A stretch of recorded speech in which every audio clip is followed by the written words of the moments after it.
ਸਤਿ ਸ਼੍ਰੀ ਅਕਾਲ। ਤੁਸੀਂ ਜੁੜੇ ਹੋਏ ਹੋ ਪੰਜਾਬੀ ਰੇਡੀਓ ਯੂਐਸਏ ਦੇ ਨਾਲ ਤੇ ਮੈਂ ਹਾਂ ਪ੍ਰਵੀਨ ਸ਼ਰਮਾ ਲੈ ਕੇ ਹਾਜ਼ਰ ਹਾਂ ਪ੍ਰੋਗਰਾਮ ਖਬਰ ਤੇ ਨਜ਼ਰ। ਖਬਰ ਤੇ ਨਜ਼ਰ ਪ੍ਰੋਗਰਾਮ ਦੇ ਵਿੱਚ ਆਪਾਂ ਜੁੜਾਂਗੇ ਮਿੰਟੂ ਗੁਰਸਰੀਆ ਜੀ ਦੇ ਨਾਲ ਤੇ ਜਾਣਾਂਗੇ ਉਹਨਾਂ ਤੋਂ ਕੁਝ ਅਹਿਮ ਖਬਰਾਂ ਬਾਰੇ ਕੁਝ ਜਾਣਕਾਰੀਆਂ। ਮਿੰਟੂ ਸਤਿ ਸ਼੍ਰੀ ਅਕਾਲ, ਸਵਾਗਤ ਹੈ ਜੀ ਪੰਜਾਬੀ ਰੇਡੀਓ ਯੂਐਸਏ ਤੇ। ਜੀ ਸ਼ੁਕਰੀਆ ਸਾਰਿਆਂ ਨੂੰ, ਸਤਿ ਸ੍ਰੀ ਅਕਾਲ ਜੀ।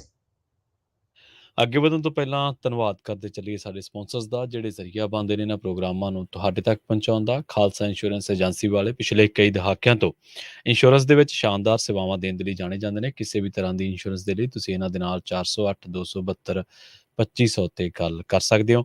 ਟਰਕੀਆਨਾ ਇਮੀਗ੍ਰੇਸ਼ਨ ਲਾ ਫਰਮ ਵਾਲੇ, ਜੇ ਟਰਕੀਆਨਾ ਇਮੀਗ੍ਰੇਸ਼ਨ ਬਾਬਤ ਤੁਹਾਡਾ ਕੋਈ ਸਵਾਲ ਹੈ, ਕੋਈ ਸਲਾਹ ਕਰਨੀ ਹੈ ਤਾਂ ਜੇ ਦੇ ਨਾਲ 415 909 0503 ਤੇ ਗੱਲ ਕੀਤੀ ਜਾ ਸਕਦੀ ਹੈ।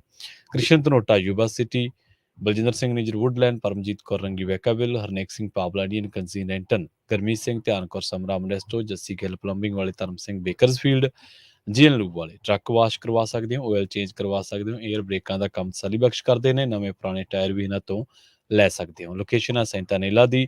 ਨਿਮਾ ਸਹੂਲਤਾਂ ਦੇ ਨਾਲ ਸੰਪਰਕ ਕਰ ਸਕਦੇ ਹੋ ਕਿਸੇ ਵੇਲੇ ਵੀ। 209 277 0113। ਟਰੱਕਾਂ ਦੀ ਸਿਖਲਾਈ ਲੈਣ ਦੇ ਬਾਰੇ ਸੋਚ ਰਹੇ ਹੋ ਤਾਂ ਵੈਸਟ ਕੋਸਟ ਟਰੱਕ ਸਕੂਲ ਵਾਲਿਆਂ ਦੇ ਨਾਲ ਸੰਪਰਕ ਕੀਤਾ ਜਾ ਸਕਦਾ ਹੈ। ਅਜੀਤ ਅਟਵਾਲ ਦਾ ਨੰਬਰ ਹੈ 559 800 0590। ਤੇ ਜ਼ੈਂਡਰ ਗਰੁੱਪ ਵਾਲੇ, ਕਿਸੇ ਵੀ ਤਰ੍ਹਾਂ ਦਾ ਘਰ ਖਰੀਦਣਾ ਜਾਂ ਘਰ ਵੇਚਣਾ ਜਾਂ ਲੈਣਾ ਚਾਹੁੰਦੇ ਤੁਸੀਂ ਹੋਮ ਲੋਨ, ਤੇ ਇਹਨਾਂ ਦੇ ਨਾਲ 559 905 2575 ਤੇ ਗੱਲ ਕੀਤੀ ਜਾ ਸਕਦੀ ਹੈ। ਮੈਨੂੰ ਜੀ ਖਬਰਾਂ ਦੇ ਵੱਲ ਆਈਏ ਤੇ ਸ਼ੁਰੂਆਤ ਕਰਗੇ।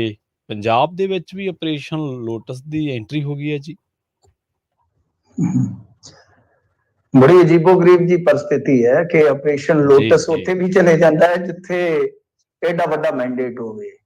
ਤਾਂ ਆਪਰੇਸ਼ਨ ਲੋਟਸ ਹੁਣ ਪਤਾ ਨਹੀਂ ਲੋਟਾ ਲੈ ਕੇ ਕਿੱਧਰ ਨੂੰ ਫਿਰਦਾ ਹੈ, ਪਰ ਇੱਥੇ ਤੇ ਅੱਜ ਕਾਫੀ ਹਲ ਚੱਲ ਰਹੀ ਹੈ ਕਿਉਂਕਿ ਆਮ ਆਦਮੀ ਪਾਰਟੀ ਨੇ ਖੁਦ ਪੀਸੀ ਕੀਤੀ, ਜਿਹਦੇ ਚ ਜਿਹੜੇ ਫਾਈਨੈਂਸ ਮਿਨਿਸਟਰ ਨੇ ਮਿਸਟਰ ਚੀਮਾ ਜੀ, ਉਹ ਆਂਦੇ ਆ ਕਿ ਬਈ ਇੱਥੇ ਤੇ ਗੱਲ ਗਾਂ ਪੁੱਜ ਗਈ ਜੇ 25-25 ਕਰੋੜ ਰੁਪਈਆ ਦੇਣ ਦੇ ਸਾਡੇ ਐਮਐਲਏ ਨੂੰ, ਤੇ ਟੋਟਲ 1375 ਕਰੋੜ ਰੁਪਈਆ ਬਣਦਾ। ਇੰਨਾ ਰੁਪਈਆ ਲੈ ਕੇ ਉਹ ਇੱਥੇ ਆ ਵੜੇ ਨੇ।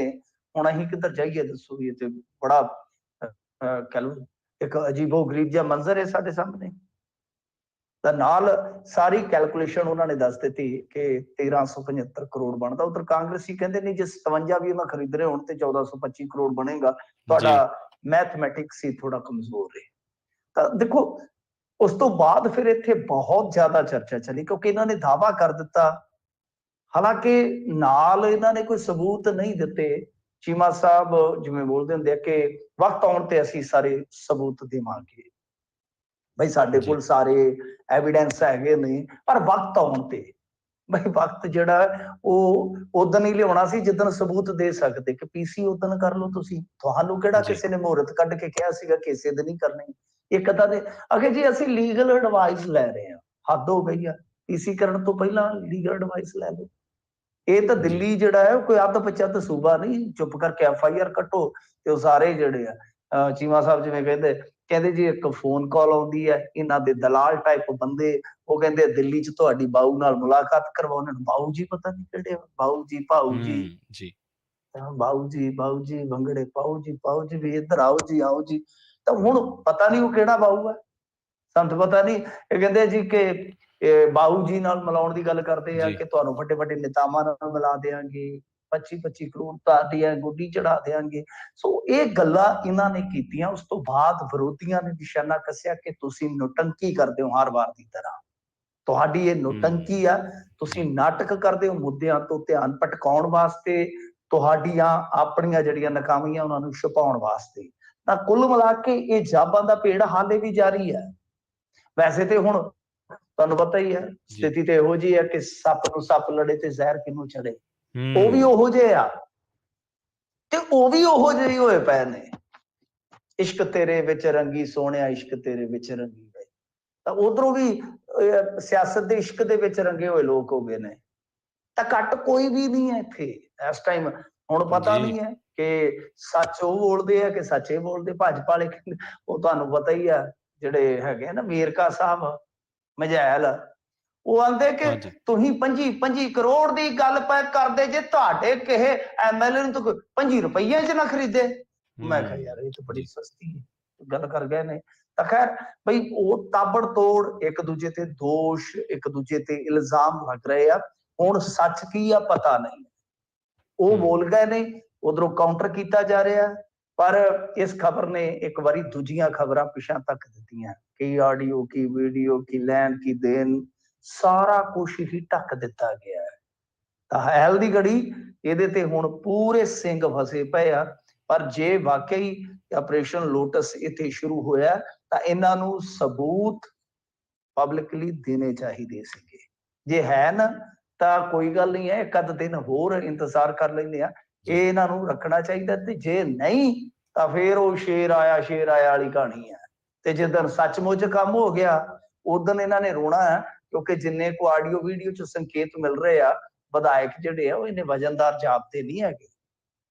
ਜੀ ਬਿਲਕੁਲ, ਇਹ ਤਾਂ ਨਿੱਤ ਵਿਵਾਦ ਖੜੇ ਹੋਏ ਰਹਿੰਦੇ ਆ। ਉੱਥੋਂ ਪਤਾ ਲੱਗਦਾ ਹੀ ਹੈ ਕਿ ਕਿੰਨੇ ਕੁ ਵਜ਼ਨਦਾਰ ਆ, ਵਿੱਚੋਂ ਕਈ ਕੀ ਸਾਰਿਆਂ ਦੇ ਬਾਰੇ ਕਹਿਣਾ ਤਾਂ ਔਖਾ ਮਿੰਟੂ ਜੀ।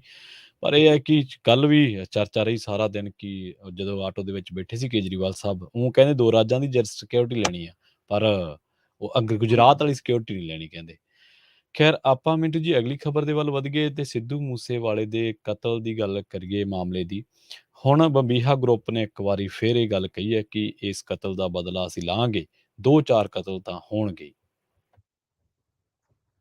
ਦੇਖੋ ਇਹਨਾਂ ਦਾ ਤਾਂ ਹੁਣ ਸੋਸ਼ਲ ਮੀਡੀਆ ਤੇ ਵੀ ਇੱਕ ਤਰ੍ਹਾਂ ਨਾਲ ਕਹਿ ਲਓ ਕਿ ਇਨਕਾਊਂਟਰ ਹੀ ਹੋਣ ਡਿਆ ਸੋਸ਼ਲ ਮੀਡੀਆ ਤੇ, ਇਨਕਾਊਂਟਰ ਚੱਲੀ ਜਾਂਦਾ। ਉਹ ਉੱਥੋਂ ਬੈਠੇ ਪਾਈ ਜਾਂਦੇ ਨੇ ਪੋਸਟਾਂ, ਉੱਥੋਂ ਬੈਠੇ ਪੋਸਟਾਂ ਪਾਈ ਜਾਂਦੇ, ਜਿੱਥੇ ਜਿੱਥੇ ਵੀ ਹੈਗੇ ਆ। ਉਹ ਉਧਰੋਂ ਲਲਕਰਾ, ਉਹ ਉਧਰੋਂ ਲਲਕਰਾ, ਪਰ ਵਿੱਚ ਵਿਚਾਲੇ ਹੁਣ NIA ਆ। ਮੈਨੂੰ ਤੇ ਇਉਂ ਲੱਗਦਾ ਕਿ NIA ਨੇ ਸਾਰੇ ਲੰਮੇ ਪਾ ਲੈਣੇ ਹੌਲੀ ਹੌਲੀ। ਤੇ ਇੱਥੇ ਆ ਜਿਹੜੇ ਲੀਡਰ ਵੀ ਹੈਗੇ ਆ ਨਾ, ਜਿਵੇਂ ਤੁਸੀਂ ਕਿਹਾ ਕਿ ਸਾਰੇ ਤੇ ਨਹੀਂ ਕੁਛ, ਉਹ ਵੇਖ ਲੈਣਗੇ ਕਿ ਕਿਹੜੇ ਕਿਹੜੇ ਰੂੰ ਦੇ ਫੰਬੇ ਆ ਤੇ ਕਿੰਨਾ ਚ ਥੋੜਾ ਬਹੁਤਾ ਵਜ਼ਨ ਆ। NIA, ED, IT, CBI ਤੇ ਚਲੋ ਹਾਲੇ ਘੱਟ ਆਉਂਦੀ, ਉਹ ਕਹਿੰਦੇ ਕਿ ਪੰਜਾਬ ਦੇ ਵਿੱਚ ਹਾਲੇ ਨਹੀਂ ਆਉਣਾ, ਫੇਰ ਕਦੇ ਸਹੀ। ਤਾਂ ਇਹ ਸਾਰੇ ਵਜ਼ਨ ਤੋਲ ਲੈਣਗੇ ਕਿ ਕਿੰਨੇ ਕੁ ਇਹਨਾਂ ਚ ਦਮਖਮ ਹੈਗੇ ਆ। ਤਾਂ ਕਹਿਣ ਦਾ ਭਾਵ ਇਹ ਆ ਕਿ ਦੇਖੋ ਇਹਨਾਂ ਦਾ ਆਪਸ ਦੇ ਵਿੱਚ ਇਹ ਟਾਕਰਾ ਤੁਰਿਆ ਫਿਰਦਾ ਹੈ, ਅੱਗੇ ਵੀ ਸੀ ਹੁਣ ਵੀ, ਕਿਉਂਕਿ ਇਹਨਾਂ ਨੇ ਇੱਕ ਦੂਜੇ ਦੇ ਬੰਦੇ ਬੜੇ ਮਾਰੇ ਆ ਬੰਦੇ ਮਾਰੇ ਆ ਨਾ ਇੱਕ ਦੂਜੇ ਦੇ। ਗੁਰਲਾਲ ਬਰਾੜ ਇਹਨਾਂ ਨੇ ਮਾਰਿਆ ਪਹਿਲਾਂ, ਉੱਥੋਂ ਕੰਮ ਸ਼ੁਰੂ ਹੋਇਆ। ਫਿਰ ਉਹਨਾਂ ਨੇ ਰਜਤ ਤੇ ਹਮਲਾ ਕੀਤਾ ਸੀਗਾ, 2 ਫੜੇ ਗਏ ਇਹਨਾਂ ਦੇ ਬੰਦੇ, ਬਾਅਦ ਚੋਂ ਛੁੱਟ ਵੀ ਗਏ। ਫਿਰ ਉਸ ਤੋਂ ਬਾਅਦ ਉਹਨਾਂ ਨੇ 2 ਬੰਦੇ ਇਹਨਾਂ ਦੇ ਮਾਰੇ, ਗੁਰਲਾਲ ਭਲਵਾਨ ਮਾਰ ਦਿੱਤਾ, ਰਾਣਾ ਮਾਰ ਦਿੱਤਾ ਜੀ। ਫਿਰ ਮੇਰੇ ਖਿਆਲ ਦੇ ਨਾਲ ਇੱਕ ਕੰਧੋਵਾਲੀਆ ਮਰਿਆ। ਇਸ ਤਰ੍ਹਾਂ ਕਿੰਨੇ ਕਤਲ ਰਾਈਵਲਰੀ ਚ ਹੋਏ। ਬਿੱਡੂ ਖੇੜੀਆ ਮਰ ਗਿਆ, ਨੰਗਲ ਅੰਬੀਆ 2 ਉਹਨਾਂ ਨੇ ਮਾਰ ਦਿੱਤੇ। ਨੰਗਲ ਅੰਬੀਆ ਨੂੰ ਦੇਖੋ ਗਰੋਹਵਾਦ ਦੇ ਵਿੱਚ ਕਤਲ ਖਾਤਿਆਂ ਚ ਪਾਏ ਜਾਂਦੇ ਨੇ। ਨੰਗਲ ਅੰਬੀਆ ਦਾ ਕਤਲ ਗੈਂਗਿਜ਼ਮ ਦੀ ਹੀ ਜੇ ਆਪਾਂ ਹਿੱਸੇਦਾਰੀ ਮੰਨੀਏ, ਹਿੱਸੇਦਾਰੀ ਮੈਂ ਕਿਉਂ ਕਹਿ ਰਿਹਾ, ਐਸਾ ਨਹੀਂ ਹੈ ਕਿ ਨੰਗਲ ਅੰਬੀਆ, ਕਿਉਂਕਿ ਕਬੱਡੀ ਜੁੜ ਗਈ ਨਾਲ ਜਾ ਕੇ, ਕਿ ਕਬੱਡੀ ਦੇ ਵਿੱਚ ਵੀ ਗਰੋਹਵਾਦੀ ਜਿਹੜੀ ਹੈ ਜਾਂ ਗਰੋਹਬਾਜ਼ੀ ਹੈ ਜਿਹੜੀ ਉਹ ਇਨਵੋਲਵ ਹੋ ਗਈ। ਤਾਂ ਉਹ ਤਾਂ ਆਪਾਂ ਨੂੰ ਸਭ ਨੂੰ ਪਤਾ ਨਾ ਕਿਸ ਕੀ, ਤਾਂ ਉਹ ਵੀ ਇਸੇ ਰਾਈਵਲਰੀ ਦਾ ਹਿੱਸਾ ਗਿਣਿਆ ਜਾਂਦਾ ਹੈ ਕਿ ਸੰਦੀਪ ਨੰਗਲ ਅੰਬੀਆ ਵਿੱਚ ਵਿਚਾਲੇ ਐਵੇਂ ਹੀ ਖਾਮਖਾ ਆਪਣੀ ਜਾਨ ਗਵਾ ਬੈਠਾ। ਤਾਂ ਇਸ ਤਰ੍ਹਾਂ ਫਿਰ ਹੁਣ ਸਿੱਧੂ ਮੂਸੇਵਾਲਾ, ਮਤਲਬ ਤੁਸੀਂ ਆਪ ਹੀ ਅੰਦਾਜ਼ਾ ਲਾ ਲਓ ਕਿ ਕਿਸ ਤਰ੍ਹਾਂ ਦੀ ਇਹਨਾਂ ਦੀ ਰਾਈਵਲਰੀ ਹੈ।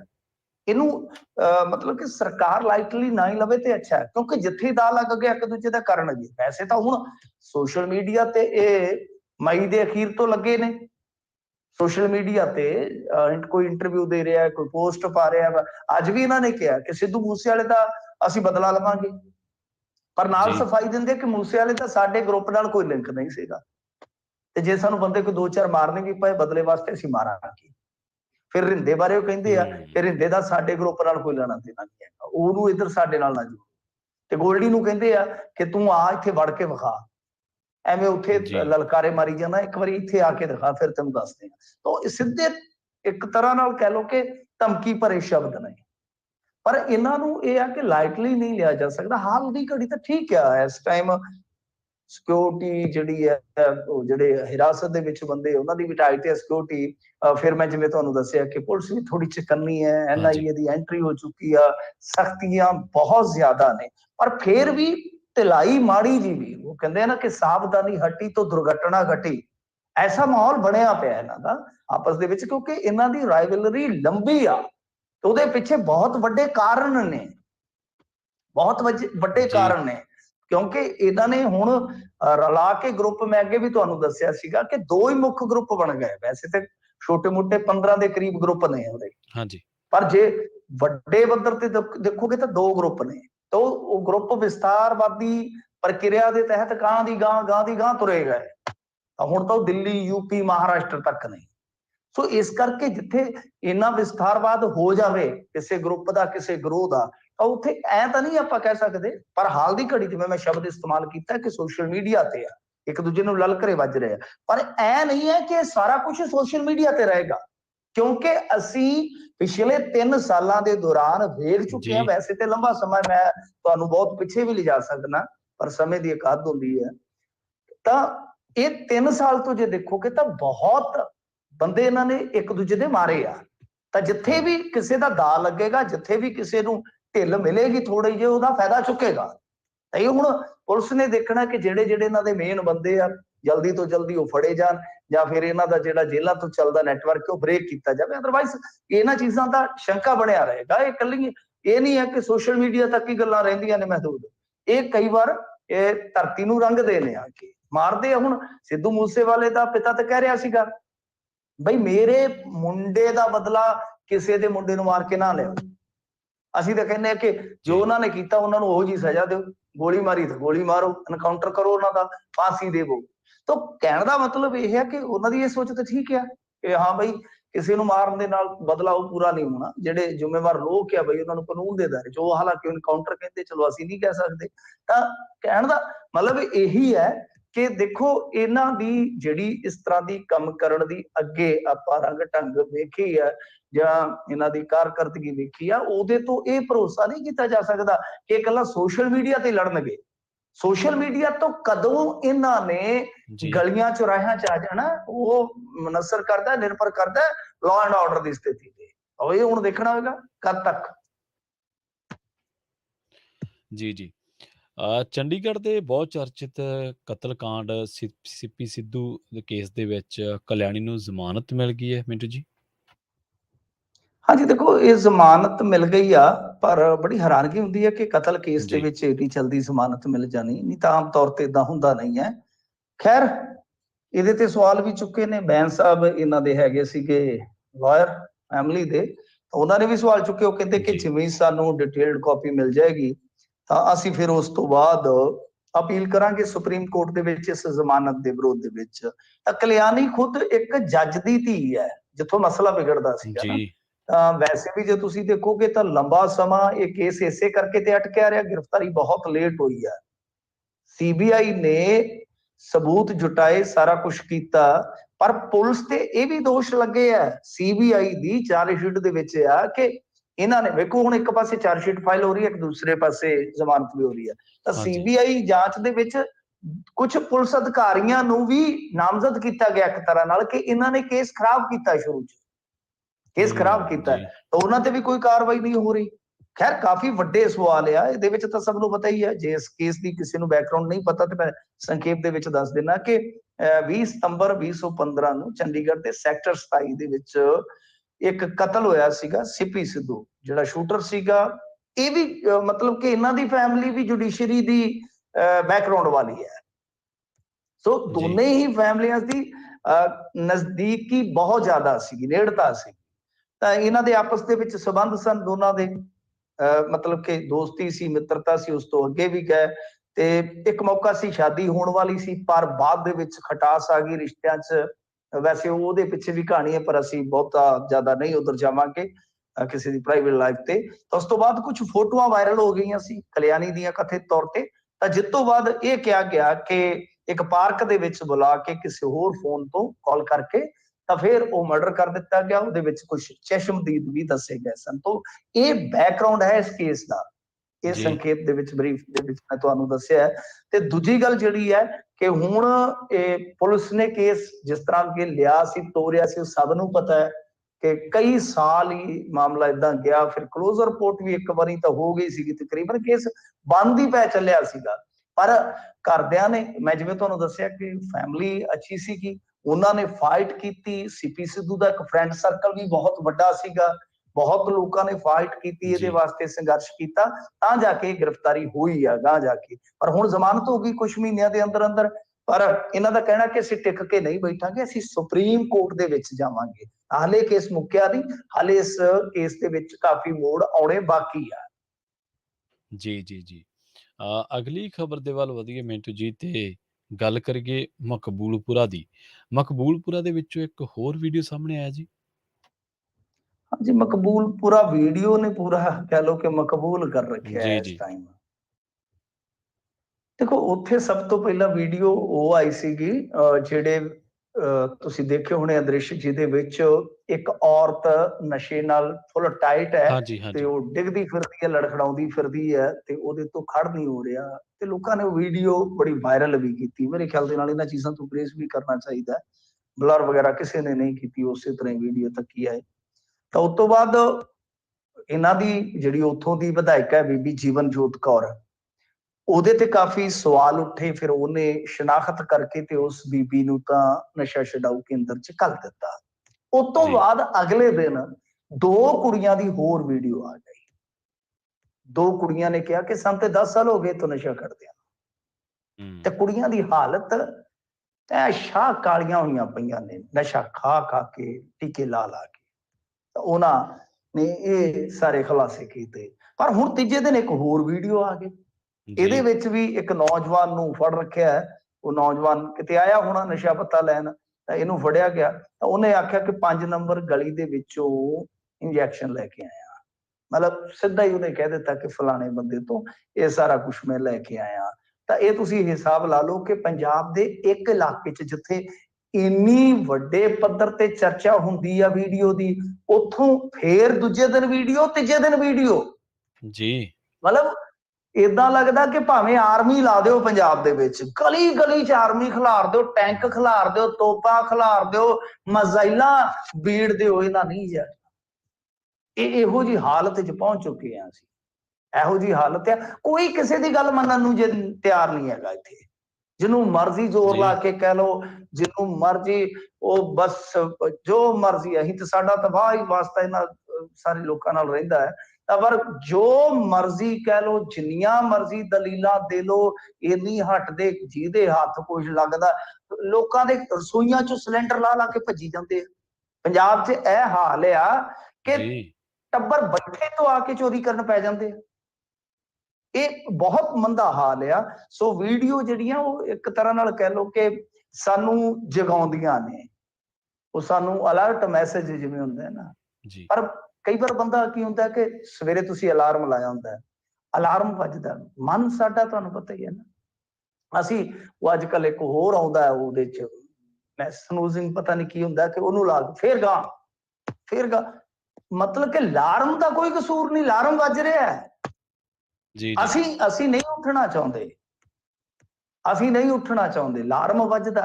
ਤਾਂ ਇਹ ਅਲਾਰਮ ਵੱਜਦੇ ਆ, ਪਰੰਤੂ ਨਹੀਂ ਉੱਠਣ ਤੋਂ ਕੀ ਭਾਵ ਆ ਕਿ ਘੱਟੋ ਘੱਟ ਗਵਰਨਮੈਂਟ ਨੂੰ ਪ੍ਰੈਸ਼ਰਾਈਜ਼ ਕੀਤਾ ਜਾਵੇ ਕਿ ਹੁਣ ਵੇਲਾ ਆ ਗਿਆ ਕਿ ਜੇ ਨਹੀਂ, ਇਹ ਤਾਂ ਆਪਾਂ ਨੂੰ ਵੀ ਪਤਾ। ਤੁਸੀਂ ਮੇਰੇ ਨਾਲ ਬਹੁਤ ਲੰਮਾ ਸਮਾਂ ਕੰਮ ਕੀਤਾ ਹੈ। ਮੈਂ ਸ਼ੁਰੂ ਤੋਂ ਕਹਿੰਦਾ ਆਇਆ, ਆਪ ਤੀਜੀ ਸਰਕਾਰ ਆ, ਕਿ ਨਸ਼ਾ ਯਕਦਮ ਇਸ ਤਰ੍ਹਾਂ ਨਹੀਂ ਬੰਦ ਹੋ ਸਕਦਾ ਜਿਸ ਤਰ੍ਹਾਂ ਕਰਨ ਨੂੰ ਫਿਰਦੇ ਆ। ਆ ਤੀਜੀ ਸਰਕਾਰ ਆ, ਤੁਸੀਂ ਪ੍ਰਤੱਖ ਤੌਰ ਤੇ ਇਸ ਚੀਜ਼ ਦੀ ਬਿਲਕੁਲ ਸ਼ਾਦੀ ਬਿਲਕੁਲ ਭਰ ਸਕਦੇ ਹੋ। ਤੇ ਮੈਂ ਗਾਂ ਵੀ ਕਹਿੰਦਾ ਕਿ ਨਹੀਂ ਰੁਕਣਾ, ਇਹਨੂੰ ਇੱਕ ਕਾਟਵੇਂ ਰੂਪ ਚ ਲਿਜਾਣਾ ਪਏਗਾ। ਤਾਂ ਤੁਹਾਨੂੰ ਅੱਜ ਬਹਿਸ ਛੇੜਨੀ ਪਵੇਗੀ ਕਿ ਕੀ ਨੈਚੁਰਲੀ ਨਸ਼ੇ ਹੁਣ ਖੋਲ ਦੇਣੇ ਚਾਹੀਦੇ ਆ, ਰੈਗੂਲੇਟਰੀ ਥੋੜੀ ਬਿਠਾ ਕੇ, ਕੋਈ ਰੈਗੂਲੇਟ ਕਰਕੇ ਕੀ ਉਸ ਪਾਸੇ ਵਧਣਾ ਚਾਹੀਦਾ। ਕਿਉਂਕਿ ਆ ਤਾਂ ਤੁਸੀਂ ਹੁਣ ਦੇਖ ਲਓ ਕਿ ਐਦੋਂ ਵੱਧ ਤਾਂ ਹੁਣ ਕੁਝ ਨਹੀਂ ਹੋ ਸਕਦਾ। ਸਰਕਾਰ ਬਦਲ ਚੁੱਕੀ ਹੈ, ਜੀ ਅਫਸਰ ਕਰੜੇ ਲੱਗ ਚੁੱਕੇ ਆ, ਮਤਲਬ ਕਿ ਐਕਸ਼ਨ ਵੀ ਹੋ ਰਹੇ ਆ। ਪੁਲਿਸ ਹੇਠਲੇ ਪੱਧਰ ਤੇ ਕਰਪਸ਼ਨ ਵੀ ਨਹੀਂ ਕਰਦੀ, ਇੰਨੀ ਕਰਦੀ ਤਾਂ ਹੈ, ਪਰ ਅੱਗੇ ਜਿੰਨੀ ਨਹੀਂ ਡਰਦੀ ਆ। ਜਿੰਨਾ ਵੀ ਫੜਿਆ ਜਾਂਦਾ ਸਮਾਨ ਚਲਾਨ ਕਰ ਦਿੰਦੇ, ਕਿਸੇ ਬੰਦੇ ਨੂੰ ਛੱਡਦੇ ਨਹੀਂ ਪੈਸਾ ਲੈ ਕੇ ਜਲਦੀ। ਜਿਹੜੇ ਛੱਡਦੇ ਉਹ ਜੀ ਬਰਬਾਦ ਚ ਰਗੜੇ ਵੀ ਜਾਂਦੇ, ਉਹਨਾਂ ਦੇ ਨਾਲ ਦੀ ਦੱਸ ਦਿੰਦੇ ਆ। ਤਾਂ ਥੋੜਾ ਕਰਪਸ਼ਨ ਤੇ ਵੀ ਹੈ, ਇਹ ਆਪਾਂ ਮੰਨਦੇ ਆ ਇਸ ਚੀਜ਼ ਨੂੰ ਕਿ ਪੁਲਿਸ ਦੇ ਵਿੱਚ ਵੀ ਡਰ ਹੈ। ਪਰ ਬਾਵਜੂਦ ਇਸ ਤੇ ਜੇ ਨਸ਼ਾ ਨਹੀਂ ਰੁਕ ਰਿਹਾ ਤਾਂ ਫਿਰ ਕੀ ਕਰੋਗੇ ਤੁਸੀਂ? ਫਿਰ ਤੁਹਾਨੂੰ ਦੂਸਰੇ, ਹੁਣ ਤੁਸੀਂ ਹੱਥ ਤੇ ਹੱਥ ਧਰ ਕੇ ਤਾਂ ਬੈਠ ਨਹੀਂ ਸਕਦੇ, ਤਾਂ ਫਿਰ ਤੁਹਾਨੂੰ ਦੂਸਰੇ ਬਦਲ ਜਿਹੜੇ ਉਹ ਅਜ਼ਮਾਉਣੇ ਪੈਣਗੇ। ਤੇ ਅਜ਼ਮਾਉਣੇ ਕਦੋਂ ਨੇ? ਜੀ ਬਿਲਕੁਲ, ਨਸ਼ੇ ਦੀ ਸਮੱਸਿਆ ਬਹੁਤ ਵੱਡੀ ਤੇ ਵਿਕਰਾਲ ਰੂਪ ਧਾਰਨ ਕਰ ਚੁੱਕੀ ਹੈ ਮਿੰਟੂ ਜੀ। ਇੱਕ ਹੋਰ ਸਕੂਲ ਨੂੰ ਉਡਾਉਣ ਦੀ ਧਮਕੀ ਆਈ ਹੈ ਜੀ, ਤੇ ਕਹਾਣੀ ਫੇਰ ਕੋਈ ਪੁਰਾਣੀ ਨਿਕਲੀ ਹੈ ਜੀ। ਹਾਂਜੀ, ਇਹ ਤਾਂ ਦੇਖੋ ਹੁਣ ਇਹ ਖੇਡ ਜੀ ਬਣ ਗਈ ਆ। ਇਹ ਅੰਮ੍ਰਿਤਸਰ ਦੇ ਵਿੱਚੋਂ ਹੀ ਕਹਾਣੀ ਆਈ ਸੀ ਅੱਗੇ ਇੱਕ ਦਿਨ ਸਾਹਮਣੇ, ਕਿ ਹਾਂਜੀ ਆਈ ਬਾਲਾਂ ਸੀ। ਨੇ ਬੱਚਿਆਂ ਨੇ ਕਿਤੇ ਸ਼ਰਾਰਤ ਦੇ ਨਾਲ ਕਿਸੇ ਸਕੂਲ ਨੂੰ ਉਡਾਉਣ ਦੀ ਧਮਕੀ ਦੇ ਕੇ ਤੇ ਛੁੱਟੀ ਕਰਵਾ ਲਈ, ਕਿਉਂਕਿ ਉਹਨਾਂ ਦੀ ਮਨਸ਼ਾ ਸੀ ਕਿ ਛੁੱਟੀ ਹੋ ਜਾਵੇ। ਵੈਸੇ ਜੀ ਬਹੁਤ ਪੁਰਾਣੇ ਸਮਿਆਂ ਦੇ ਵਿੱਚ ਵੀ ਇਸ ਤਰ੍ਹਾਂ ਕਰ ਦਿੰਦੇ ਸੀਗੇ, ਖਾਸ ਤੌਰ ਤੇ ਖਾੜਕੂਵਾਦ ਦੇ ਵਿੱਚ ਕਈ ਵਾਰ ਮਾਸਟਰਾਂ ਨੂੰ ਡਰਾ ਕੇ ਛੁੱਟੀ ਹੋ ਜਾਂਦੀ ਸੀ। ਅਸੀਂ ਜੀ ਉਹ ਨਿੱਕੇ ਨਿੱਕੇ ਸਕੂਲਾਂ ਚ ਹੁੰਦੇ ਸੀ ਉਦੋਂ। ਤਾਂ ਖੈਰ ਇੱਥੇ ਹੁਣ ਅੱਜ ਕੱਲ ਬਦਲ ਗਿਆ ਜ਼ਮਾਨਾ ਬਈ, ਸਮਾਰਟਫੋਨ ਤੇ ਮੁੰਡੇ ਇੰਨੇ ਜਵਾਕ ਚਲਾ ਕੇ ਗੱਲਾਂ ਹੀ ਛੱਡ ਦਿਓ। ਅਸਲਾ ਵਾਲੇਕੁਮ ਲਿਖ ਦਿੰਦੇ ਨੇ, ਪਾਕਿਸਤਾਨ ਦਾ ਝੰਡਾ ਲਾ ਦਿੰਦੇ ਨੇ, ਤੇ ਪੁਲਿਸ ਜਿਹੜੀ ਆ ਉਹ ਰਹਿ ਜਾਂਦੀ ਹੈ ਕਿ ਆਹ ਕੀ ਬਣ ਗਿਆ ਬਈ। ਤਾਂ ਸੱਚੀ ਉਹ ਭਾਜੜ ਵਾਲਾ ਤਾਂ ਦੇਖੋ, ਹੁਣ ਜੇ ਪੁਲਿਸ ਕੋਈ ਹਿਲਜੁਲ ਨਾ ਕਰੇ ਤੇ ਫਿਰ ਵੀ ਅਸੀਂ ਲਾਹਨਤਾਂ ਪਾਵਾਂਗੇ ਕਿ ਤੁਹਾਨੂੰ ਵਾਰਨਿੰਗ ਆਈ ਸੀਗੀ। ਕੱਲ ਨੂੰ ਖੁਦਾ ਨਾ ਖਾਸਤਾ ਜੇ ਕੋਈ ਸੱਚੀਓ ਕੋਈ ਐਸੀ ਅਣਸੁਖਾਵੀ ਘਟਨਾ ਵਾਪਰ ਜਾਂਦੀ ਹੈ, ਤੇ ਇਹ ਜੀ ਜੀ। ਲਗਾਤਾਰ ਅੰਮ੍ਰਿਤਸਰ ਦੇ ਵਿੱਚ ਦੂਜੇ ਸਕੂਲ 'ਚ ਘਟਨਾ ਘਟੀ ਹੈ। ਕਿਉਂਕਿ ਮੈਥ ਦਾ ਪੇਪਰ ਸੀ, ਮੈਥ ਥੋੜਾ ਜਿਹਾ ਮੇਰੇ ਵਰਗੇ ਬੰਦਿਆਂ ਨੂੰ ਔਖਿਆਂ ਕਰਦਾ। ਹੂੰ ਪੰਜਾਬੀ ਬੱਚਿਆਂ ਨੂੰ ਉਦਾਂ ਹੀ ਮੈਥ ਤੋਂ ਅਲਰਜੀ ਹੈ, ਅੰਗਰੇਜ਼ੀ ਬੜੀ ਅੱਜ ਕੱਲ ਤੁਹਾਨੂੰ ਪਤਾ ਉਹ ਵੀ ਦਿੱਕਤ ਪੇਸ਼ ਕਰਦੀ ਹੈ। ਤਾਂ ਉਹ ਟੈਸਟ ਸੀ, ਤਾਂ ਉਹਨਾਂ ਨੇ ਕਿਹਾ ਕਿ ਨਾ ਰਹੂ ਵਾਂਸ ਤੇ ਨਾ ਵਜੂ ਵਾਂਸਰੀ, ਫੱਟਾ ਹੀ ਚੱਕ ਦਿਓ, ਕੁਛ ਵੀ ਨਾ ਹੋਵੇਗਾ। ਤਾਂ ਉਹਨਾਂ ਨੇ ਵੀ ਚੱਕ ਕੇ ਤੇ ਉਹ ਟਾਈਪ ਕਰਕੇ ਧਮਕੀ ਦੇ ਦਿੱਤੀ। ਉਸ ਤੋਂ ਬਾਅਦ ਉਹ ਤਾਂ ਬੱਚੇ ਜੀ ਬਖਸ਼ੇ ਗਏ ਸੀਗੇ ਪਹਿਲੇ ਤਾਂ ਦੇਖੋ, ਕਿਉਂਕਿ ਮਾਮਲਾ ਪਹਿਲਾ ਸੀਗਾ, ਉਹਦੇ ਚ ਸਕੂਲ ਨੇ ਉਹਨਾਂ ਨੂੰ ਕੱਢ ਦਿੱਤਾ, ਪਰ ਉਹ FIR ਤੋਂ ਬਚ ਗਏ ਸੀ। ਇਹਦੇ ਚ ਮੈਂ ਹੁਣ ਇੱਕ ਉੱਚ ਅਧਿਕਾਰੀ ਨੂੰ ਸੁਣ ਰਿਹਾ ਸੀਗਾ, ਪੁਲਿਸ ਦੇ ਉੱਚ ਅਧਿਕਾਰੀ ਨੂੰ, ਉਹਨਾਂ ਕਿਹਾ ਕਿ ਇੱਕ ਪਿਓ ਤੇ ਪਰਚਾ ਦਰਜ ਕਰ ਦਿੱਤਾ ਹੈ, ਦੂਸਰਾ ਦਾ ਵੀ ਜੀ ਦੇਖਦੇ ਆ, ਕਿਉਂਕਿ ਤੁਸੀਂ ਸਮਾਰਟਫੋਨ ਦਿੱਤੇ ਆ, ਸਿਮ ਤੁਹਾਡੇ ਨਾਮ ਤੇ ਆ। ਜੇ ਕੱਲ ਨੂੰ ਬੱਚਾ ਕੋਈ ਐਸੀ ਵੈਸੀ ਹਰਕਤ ਕਰਦਾ, ਜ਼ਿੰਮੇਵਾਰ ਤੁਸੀਂ ਹੋਵੋਗੇ। ਤੁਸੀਂ ਹੁਣ ਪੁਲਿਸ ਬਿਲਕੁਲ ਵੀ ਕੀ ਕਰੇ, ਦੇਖੋ ਪੁਲਿਸ ਵੀ ਪ੍ਰਵੀਨ ਜੀ ਕੀ ਕਰੂ। ਬਿਲਕੁਲ ਜੀ ਬਿਲਕੁਲ। ਇਹ ਤਾਂ ਫਿਰ ਇੱਕ ਚਲਣ ਚੱਲ ਪਏਗਾ ਨਾ, ਬੱਚੇ ਰੀਸ ਕਰਦੇ ਆ, ਜੀ ਛੋਟੇ ਜੀ ਸ਼ਹਿਰਾਂ 'ਚ ਵੀ ਇਸ ਤਰ੍ਹਾਂ ਹੋਣ ਲੱਗ ਜੂਗਾ। ਤਾਂ ਪੁਲਿਸ ਵੀ ਤਾਂ ਇੱਕ ਸੀਮਤ ਨਫਰੀ ਹੈ ਨਾ ਉਹਦੀ। 80,000 ਪੁਲਿਸ ਵਾਲਾ, ਜਿਹਦੇ 'ਚ ਲਾ ਲਓ ਕਿ ਮਤਲਬ ਕਿ ਇੱਕ ਹਿੱਸਾ ਤੇ ਜਿਹੜਾ ਉਹ VIPs ਦੇ ਨਾਲ ਹੀ ਚੜਿਆ ਫਿਰਦਾ, ਇੱਕ ਹਿੱਸਾ ਏਦਾਂ ਦਾ ਜਿਹੜਾ ਬੱਸਾਂ ਤੇ ਚੜਿਆ ਫਿਰਦਾ, ਕਾਰਾਂ ਤੇ ਚੜਿਆ ਫਿਰਦਾ, ਕਦੇ ਇਸ ਅਦਾਲਤ ਕਦੇ ਇਸ ਹਸਪਤਾਲ, ਤੇ ਕੁਝ ਚੇਅਰਸ ਤੇ ਬੈਠੇ ਨੇ, ਜੀ ਕੁਰਸੀਆਂ ਤੇ ਬੈਠੇ ਨੇ, ਤੇ ਕੰਮ ਕਰਨ ਵਾਲੇ ਕਿੰਨੇ ਕੁ ਰਹਿ ਗਏ। ਤੇ ਜੇ ਹਾਈ ਚੱਲਣ ਲੱਗ ਪਿਆ ਕੰਮ, ਫਿਰ ਤਾਂ ਬੜਾ ਔਖਾ ਹੋ ਜਾਏਗਾ। ਸੋ FIR ਹੋ ਗਈ ਆ। ਇਹ ਹੁਣ ਇੱਕ ਨਵਾਂ ਚੱਲਣ ਜ਼ਰੂਰ ਸਾਨੂੰ ਵੇਖਣ ਨੂੰ ਮਿਲ ਰਿਹਾ। ਸ਼ਾਇਦ ਇਸ ਐਕਸ਼ਨ ਤੋਂ ਬਾਅਦ ਥੋੜੀ ਮੱਤ ਆਵੇ, ਮਾਪਿਆਂ ਨੂੰ ਸਮਝਾਉਣਾ ਪਵੇਗਾ ਬੱਚਿਆਂ ਨੂੰ ਕਿ ਬਈ ਐਸੀ ਵੈਸੀ ਹਰਕਤ ਨਾ ਕਰ ਦਿਓ। ਇਹ ਫੋਨ ਹੈ ਜਿਹੜਾ, ਇਹ ਫੋਨ ਆਗ ਕਾ ਗੋਲਾ ਬਣ ਜਾਂਦਾ। ਇੱਕ ਫਿਲਮ ਆਈ ਸੀ ਸਨੀ ਦਿਓਲ ਦੀ, ਆਗ ਜੀ ਕਾ ਆਈ ਗੋਲਾ ਸੀ। ਇਹ ਨਹੀਂ ਕਿ ਫਟ ਜਾਂਦਾ, ਇਹਦੇ ਵਿੱਚੋਂ ਪਰਮਾਣੂ ਨਿਕਲ ਆਏਗਾ ਤੇ ਇਹਦੇ ਵਿੱਚੋਂ ਬਹੁਤ ਤਬਾਹੀ, ਨਹੀਂ ਨਹੀਂ ਨਹੀਂ ਨਹੀਂ, ਇਹਦੇ ਵਿੱਚੋਂ ਬੰਦੇ ਨੂੰ ਮੁਸੀਬਤ ਮਿਲ ਜਾਂਦੀ ਆ। ਤੁਸੀਂ ਕੋਈ ਗਲਤ ਜੀ ਈਮੇਲ ਜੀ ਕਰ ਦਿੱਤਾ, ਗਲਤ ਮੈਸੇਜ ਕਰ ਦਿੱਤਾ, ਰਗੜੇ ਜਾਓਗੇ ਰਗੜੇ ਜਾਓਗੇ। ਵੇਖ ਲਓ ਨਾ, ਆਮ ਆਦਮੀ ਪਾਰਟੀ ਦਾ ਵਿਧਾਇਕ, ਉਹ ਇੱਕ ਵੀਡੀਓ ਕਾਲ ਹੀ ਹੋਈ ਤੇ ਉਹ ਵੇਖ ਲਓ ਮੋਬਾਈਲ ਚੋਂ ਫਿਰ ਕੀ ਨਿਕਲਿਆ। ਬਿਲਕੁਲ ਜੀ ਬਿਲਕੁਲ। ਅਗਲੀ ਗੱਲ ਕਰੀਏ ਪੰਜਾਬ ਸਰਕਾਰ ਦੀ ਮਿੰਟੂ ਜੀ, ਪੰਜਾਬ ਸਰਕਾਰ ਨੇ ਖਿਡਾਰੀਆਂ ਵਾਸਤੇ ਕੋਈ ਨਵਾਂ ਐਲਾਨ ਕੀਤਾ, ਦੱਸਦੇ ਕੋਈ ਮਹੀਨੇਵਾਰ ਵਜ਼ੀਫਾ ਦਿੱਤਾ ਜਾਊਗਾ ਜੀ। ਹਾਂਜੀ ਦੇਖੋ, ਇਹ ਨੀਤੀ ਥੋੜੀ ਥੋੜੀ ਬਦਲਣਗੇ ਹੌਲੀ ਹੌਲੀ। ਵੈਸੇ ਜੀ ਪੂਰੀ ਦੀ ਪੂਰੀ ਸਪੋਰਟਸ ਪਾਲਿਸੀ ਨਹੀਂ ਹਾਲੇ ਲਿਆਉਣਗੇ, ਕਿਉਂਕਿ ਉਹਦੇ ਲਈ ਖਾਸਾ ਬਜਟ ਤੁਹਾਨੂੰ ਚਾਹੀਦਾ ਹੈ, ਖਾਸੀ ਤਿਆਰੀ ਚਾਹੀਦੀ ਹੈ।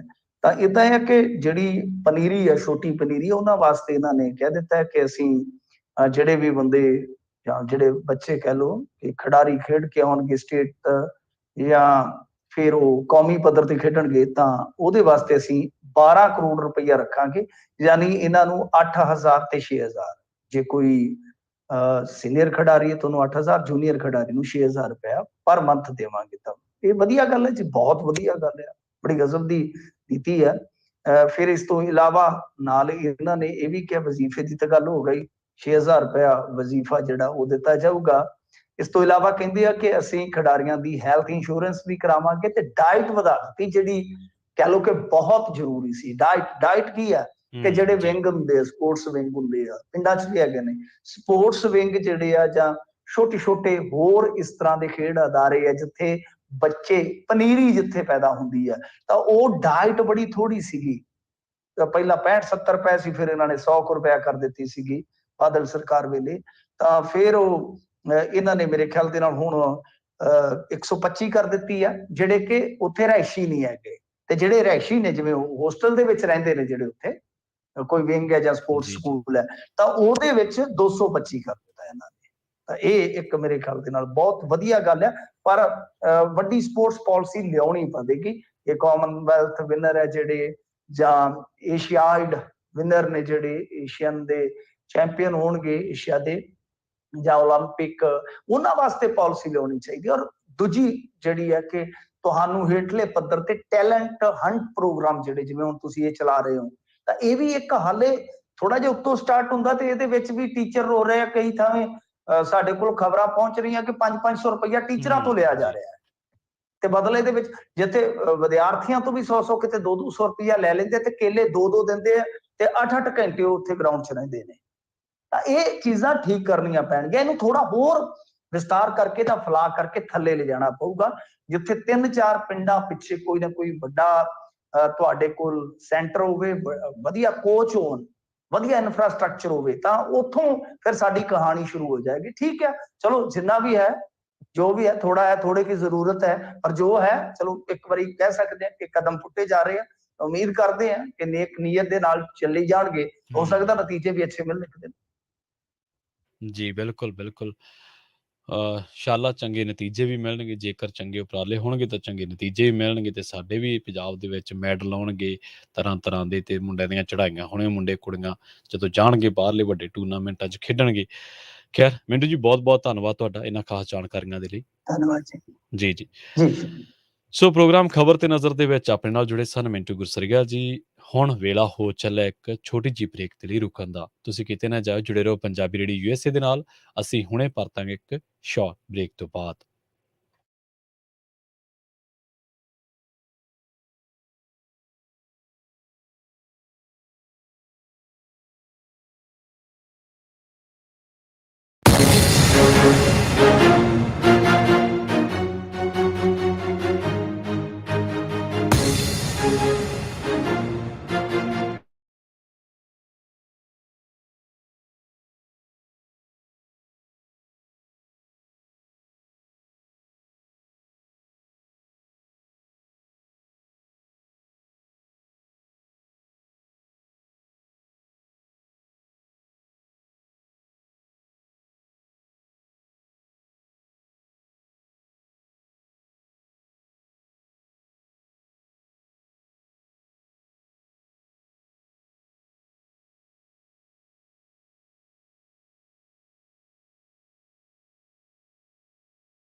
ਬ੍ਰੇਕ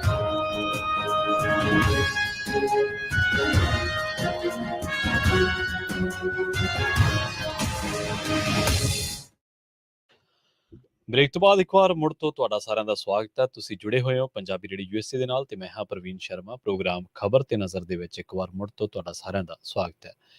ਪ੍ਰੋਗਰਾਮ ਦੇ ਇਸ ਹਿੱਸੇ ਦੇ ਵਿੱਚ ਕੁਝ ਹੋਰ ਅਹਿਮ ਖਬਰਾਂ ਬਾਰੇ ਗੱਲਬਾਤ ਕਰਦੇ ਚੱਲਦੇ ਹਾਂ।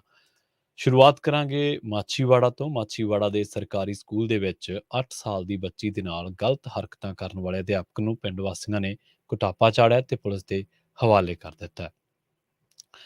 ਇਸ ਅਧਿਆਪਕ ਨੂੰ 8 ਸਾਲ ਦੀ ਬੱਚੀ ਦੇ ਨਾਲ ਕਥਿਤ ਅਸ਼ਲੀਲ ਹਰਕਤਾਂ ਕਰਨ ਦੇ ਮਾਮਲੇ ਦੇ ਵਿੱਚ ਪਿੰਡ ਵਾਸੀਆਂ ਨੂੰ ਜਦੋਂ ਪਤਾ ਲੱਗਿਆ ਤਾਂ ਉਹਨਾਂ ਨੇ ਇਹਦਾ ਕੁਟਾਪਾ ਚਾੜਿਆ ਸੀ ਤੇ ਪਤਾ ਲੱਗਿਆ ਹੈ ਕਿ ਪ੍ਰਾਇਮਰੀ ਸਕੂਲ ਦੇ ਵਿੱਚ 8 ਸਾਲ ਦੀ ਚੌਥੀ ਜਮਾਤ ਦੇ ਵਿੱਚ ਪੜ੍ਹਦੀ ਵਿਦਿਆਰਥਣ ਨੇ ਆਪਣੇ ਮਾਪਿਆਂ ਨੂੰ ਘਰ ਜਾ ਕੇ ਦੱਸਿਆ ਸੀ ਕਿ ਉਸ ਦਾ ਅਧਿਆਪਕ ਉਹਦੇ ਨਾਲ ਗਲਤ ਹਰਕਤਾਂ ਕਰਦਾ ਹੈ ਤੇ ਨਾਲ ਹੀ ਧਮਕੀ ਦਿੰਦਾ ਹੈ ਕਿ ਜੇਕਰ ਉਸ ਨੇ ਮਾਪਿਆਂ ਨੂੰ ਦੱਸਿਆ ਤਾਂ ਕੁੱਟ ਪਊਗੀ। ਬੱਚੀ ਦੇ ਪਰਿਵਾਰਕ ਮੈਂਬਰਾਂ ਨੇ ਦੱਸਿਆ ਕਿ ਕੁਝ ਦਿਨਾਂ ਤੋਂ ਇਹ ਬੱਚੀ ਸਹਿਮੀ ਹੋਈ ਸੀ, ਪਰ ਜਦੋਂ ਉਸਨੇ ਆਪਣੀ ਦਾਦੀ ਤੇ ਮਾਂ ਨੂੰ ਸਾਰੀ ਗੱਲ ਦੱਸੀ ਤਾਂ ਪਿੰਡ ਦੇ ਲੋਕ ਅਤੇ ਪੰਚਾਇਤ ਸਕੂਲ ਦੇ ਵਿੱਚ ਪੁੱਜੇ। ਪਹਿਲਾਂ ਤਾਂ ਉਹਨਾਂ ਨੇ ਅਧਿਆਪਕ ਨੂੰ ਪੁੱਛਿਆ ਪਰ ਅਧਿਆਪਕ ਨਾ ਮੰਨਿਆ, ਪਰ ਬਾਅਦ ਦੇ ਵਿੱਚ ਅਧਿਆਪਕ ਜਦੋਂ ਮੰਨਿਆ ਤਾਂ ਫਿਰ ਉਹਦਾ ਕੁਟਾਪਾ ਵੀ ਚਾੜਿਆ ਗਿਆ ਤੇ ਫਿਰ ਪੁਲਿਸ ਨੂੰ ਸੂਚਨਾ ਵੀ ਦਿੱਤੀ ਗਈ। ਕੂਮ ਕਲਾਂ ਦੀ ਪੁਲਿਸ ਇਸ ਗੰਦੇ ਅਧਿਆਪਕ ਨੂੰ ਗ੍ਰਿਫਤਾਰ ਕਰਕੇ ਲੈ ਗਈ ਹੈ। ਪਿੰਡ ਵਾਸੀਆਂ ਨੇ ਸਰਕਾਰ ਤੇ ਸਿੱਖਿਆ ਵਿਭਾਗ ਤੋਂ ਮੰਗ ਕੀਤੀ ਹੈ ਕਿ ਅਜਿਹੀਆਂ ਹਰਕਤਾਂ ਕਰਨ ਵਾਲੇ ਸਰਕਾਰੀ ਸਕੂਲ ਦੇ ਅਧਿਆਪਕ ਨੂੰ ਨੌਕਰੀ ਤੋਂ ਬਰਖਾਸਤ ਕੀਤਾ ਜਾਣਾ ਚਾਹੀਦਾ ਤੇ ਸਖਤ ਸਜ਼ਾ ਦਿੱਤੀ ਜਾਣੀ ਚਾਹੀਦੀ ਹੈ। ਇਸੇ ਦੌਰਾਨ ਅਧਿਆਪਕ ਨੇ ਪਿੰਡ ਵਾਸੀਆਂ ਤੋਂ ਮਾਫੀ ਮੰਗੀ, ਪਰ ਉਸ ਤੋਂ ਬਾਅਦ ਦੱਸਿਆ ਗਿਆ ਕਿ ਜਿਹੜਾ ਸਿੱਖਿਆ ਵਿਭਾਗ ਹੈ ਉਹਦੇ ਵੱਲੋਂ ਵੀ ਆਪਣੇ ਅਧਿਕਾਰੀ ਜਿਹੜੇ ਹੈ ਉਹ ਭੇਜੇ ਗਏ ਸਨ ਸਕੂਲ ਦੇ ਵਿੱਚ ਤੇ ਇਹ ਵੀ ਫਿਰ ਧਿਆਨ ਦੇ ਵਿੱਚ ਲਿਆਂਦਾ ਗਿਆ ਕਿ ਇਹ ਅਧਿਆਪਕ ਪਿਛਲੇ ਕਈ ਸਾਲਾਂ ਤੋਂ ਲੰਬੇ ਸਮੇਂ ਤੋਂ ਕਈ ਬੱਚੀਆਂ ਦੇ ਨਾਲ ਅਸ਼ਲੀਲ ਹਰਕਤਾਂ ਕਰਦਾ ਰਿਹਾ ਤੇ ਉਹਦੀ ਹੁਣ ਸਾਰੀ ਰਿਪੋਰਟ ਜਿਹੜੀ ਹੈ ਉੱਚ ਅਧਿਕਾਰੀਆਂ ਨੂੰ ਭੇਜਣਗੇ। ਇਹੋ ਜਿਹੇ ਅਧਿਆਪਕਾਂ ਨੂੰ ਘਰੇ ਤਾਂ ਤੋਰ ਹੀ ਦੇਣਾ ਚਾਹੀਦਾ ਪਰ ਨਾਲ ਸਜ਼ਾ ਵੀ ਦੇਣੀ ਚਾਹੀਦੀ ਹੈ। ਦੇਖੋ ਬੱਚੀਆਂ ਅਸੀਂ ਬੜੇ ਭਰੋਸੇ ਦੇ ਨਾਲ ਸਕੂਲਾਂ ਦੇ ਵਿੱਚ ਭੇਜਦੇ ਹਾਂ ਤੇ ਅਧਿਆਪਕ ਜਿਹੜੇ ਆ ਉਹ ਮਾਪੇ ਹੀ ਹੁੰਦੇ ਆ ਇੱਕ ਤਰੀਕੇ ਨਾਲ ਬੱਚਿਆਂ ਦੇ, ਪਰ ਜੇਕਰ ਇਸ ਤਰ੍ਹਾਂ ਦੀਆਂ ਸ਼ਰਮਨਾਕ ਹਰਕਤਾਂ ਕਰਦੇ ਨੇ ਜਿਹੜੇ ਲੋਕ, ਉਹਨਾਂ ਨੂੰ ਪੜ੍ਹਾਉਣ ਦਾ, ਸਕੂਲਾਂ 'ਚ ਆਉਣ ਦਾ, ਉਹਨਾਂ ਦੀ ਜਿਹੜੀ ਅਸਲੀ ਥਾਂ ਉਹ ਸੁਧਾਰਕਾਰੀ ਹੈ, ਉਹਨਾਂ ਨੂੰ ਸਮਾਜ 'ਚ ਰਹਿਣ ਦਾ ਕੋਈ ਹੱਕ ਨਹੀਂ। ਅਗਲੀ ਖਬਰ ਦੇ ਵੱਲ ਵਧੀਏ ਤੇ ਗੱਲ ਕਰੀਏ ਸੰਗਰੂਰ ਜ਼ਿਲ੍ਹੇ ਤੋਂ ਮੈਂਬਰ ਪਾਰਲੀਮੈਂਟ ਸਿਮਰਨਜੀਤ ਸਿੰਘ ਮਾਨ ਦੀ। ਤਾਂ ਸਿਮਰਨਜੀਤ ਸਿੰਘ ਮਾਨ ਨੇ ਸ਼੍ਰੋਮਣੀ ਗੁਰਦੁਆਰਾ ਪ੍ਰਬੰਧਕ ਕਮੇਟੀ ਦੀਆਂ ਚੋਣਾਂ ਕਰਵਾਉਣ ਦੀ ਮੰਗ ਚੁੱਕੀ ਹੈ। ਉਹਨਾਂ ਨੇ 15 ਸਤੰਬਰ ਨੂੰ ਅ, ਸ੍ਰੀ ਹਰਿਮੰਦਰ ਸਾਹਿਬ ਦੇ ਬਾਹਰ ਸਮਰਥਕਾਂ ਦੇ ਨਾਲ ਪ੍ਰਦਰਸ਼ਨ ਕਰਨ ਦਾ ਐਲਾਨ ਕੀਤਾ ਹੈ। ਮਾਨ ਨੇ ਦੋਸ਼ ਲਾਇਆ ਕਿ ਪਿਛਲੇ 11 ਸਾਲਾਂ ਤੋਂ ਸ਼੍ਰੋਮਣੀ ਕਮੇਟੀ ਦੀਆਂ ਚੋਣਾਂ ਨਹੀਂ ਕਰਵਾਈਆਂ ਗਈਆਂ। ਸਿਮਰਨਜੀਤ ਸਿੰਘ ਮਾਨ ਨੇ ਕਿਹਾ ਹੈ ਕਿ ਸ਼੍ਰੋਮਣੀ ਕਮੇਟੀ ਦੀ ਸਥਾਪਨਾ 1925 ਦੇ ਵਿੱਚ ਹੋਈ ਸੀ। ਉਸ ਸਮੇਂ ਏਸ਼ੀਆ ਦੇ ਵਿੱਚ ਕਿਤੇ ਵੀ ਸੰਸਦ ਨਹੀਂ ਸੀ, ਪਰ ਹੁਣ ਸ਼੍ਰੋਮਣੀ ਕਮੇਟੀ ਗੁਲਾਮ ਹੋ ਚੁੱਕੀ ਹੈ। ਪੂਰੀ ਦੁਨੀਆ 15 ਸਤੰਬਰ ਨੂੰ ਜਮਹੂਰੀਅਤ ਦਿਵਸ ਮਨਾ ਰਹੀ ਹੈ, ਪਰ ਉਹ ਅਤੇ ਉਹਨਾਂ ਦੇ ਸਮਰਥਕ ਇਸ ਦਿਨ ਸ਼੍ਰੋਮਣੀ ਕਮੇਟੀ ਦੇ ਖਿਲਾਫ ਰੋਸ ਮੁਜ਼ਾਹਰੇ ਕਰਨਗੇ। ਦੇਸ਼ ਦੇ ਸਭ ਤੋਂ ਵੱਡੇ ਲੋਕਤੰਤਰ ਨੇ, ਉਹ ਕਹਿੰਦੇ ਨੇ ਕਿ ਦੁਨੀਆ ਦੇ ਕਹਿਣਾ ਸੀਗਾ, ਦੁਨੀਆ ਦੇ ਸਭ ਤੋਂ ਵੱਡੇ ਲੋਕਤੰਤਰ ਦਾ ਦਾਅਵਾ ਕਰਨ ਵਾਲੇ ਭਾਰਤ ਨੇ ਪਿਛਲੇ 11 ਸਾਲਾਂ ਤੋਂ ਸ਼੍ਰੋਮਣੀ ਕਮੇਟੀ ਦੀਆਂ ਚੋਣਾਂ ਨਹੀਂ ਕਰਵਾਈਆਂ, ਜਦਕਿ ਚੋਣਾਂ ਕਰਵਾਉਣ ਦੀ ਜ਼ਿੰਮੇਵਾਰੀ ਭਾਰਤ ਸਰਕਾਰ ਦੀ ਬਣਦੀ ਹੈ। ਮੈਂਬਰ ਪਾਰਲੀਮੈਂਟ ਸਿਮਰਨਜੀਤ ਸਿੰਘ ਮਾਨ ਨੇ ਕਿਹਾ ਕਿ ਭਾਰਤੀ ਜਨਤਾ ਪਾਰਟੀ ਕੱਟੜ ਹਿੰਦੂ ਪਾਰਟੀ ਹੈ। ਉਹ ਨਹੀਂ ਚਾਹੁੰਦੇ ਕਿ ਚੋਣਾਂ ਹੋਣ, ਪਰ ਹੁਣ ਅਜਿਹਾ ਨਹੀਂ ਹੋਵੇਗਾ। ਉਹਨਾਂ ਨੇ ਕਿਹਾ ਕਿ ਅਸੀਂ ਇਹ ਮੁੱਦਾ ਵੱਡੇ ਪੱਧਰ ਤੇ ਇਕੱਠੇ ਹੋ ਕੇ ਚੁੱਕਾਂਗੇ ਤੇ ਨਾਲ ਹੀ ਉਹਨਾਂ ਦੀ ਜਿਹੜੀ ਇੱਕ ਵੀਡੀਓ ਵਾਇਰਲ ਹੋ ਰਹੀ ਹੈ ਜਿਸ ਦੇ ਵਿੱਚ ਉਹ ਪ੍ਰੈਸ ਕਾਨਫਰੰਸ ਦੇ ਦੌਰਾਨ ਹੀ ਆਪਣੇ ਸਮਰਥਕ ਤੇ ਗੁੱਸਾ ਕਰਦੇ ਦਿਖਾਈ ਵੀ ਦੇ ਰਹੇ ਨੇ। ਪੰਜਾਬ ਸਰਕਾਰ ਦੀ ਗੱਲ ਕਰਾਂਗੇ। ਪੰਜਾਬ ਸਰਕਾਰ ਨੂੰ ਉਸ ਵੇਲੇ ਅਦਾਲਤ ਦੇ ਵਿੱਚੋਂ ਵੱਡਾ ਝਟਕਾ ਲੱਗਿਆ ਜਦੋਂ ਪੰਜਾਬ ਤੇ ਹਰਿਆਣਾ ਹਾਈ ਕੋਰਟ ਨੇ ਘਰ ਘਰ ਆਟਾ ਵੰਡਣ ਵਾਲੀ ਸਕੀਮ ਉੱਪਰ ਰੋਕ ਲਗਾ ਦਿੱਤੀ।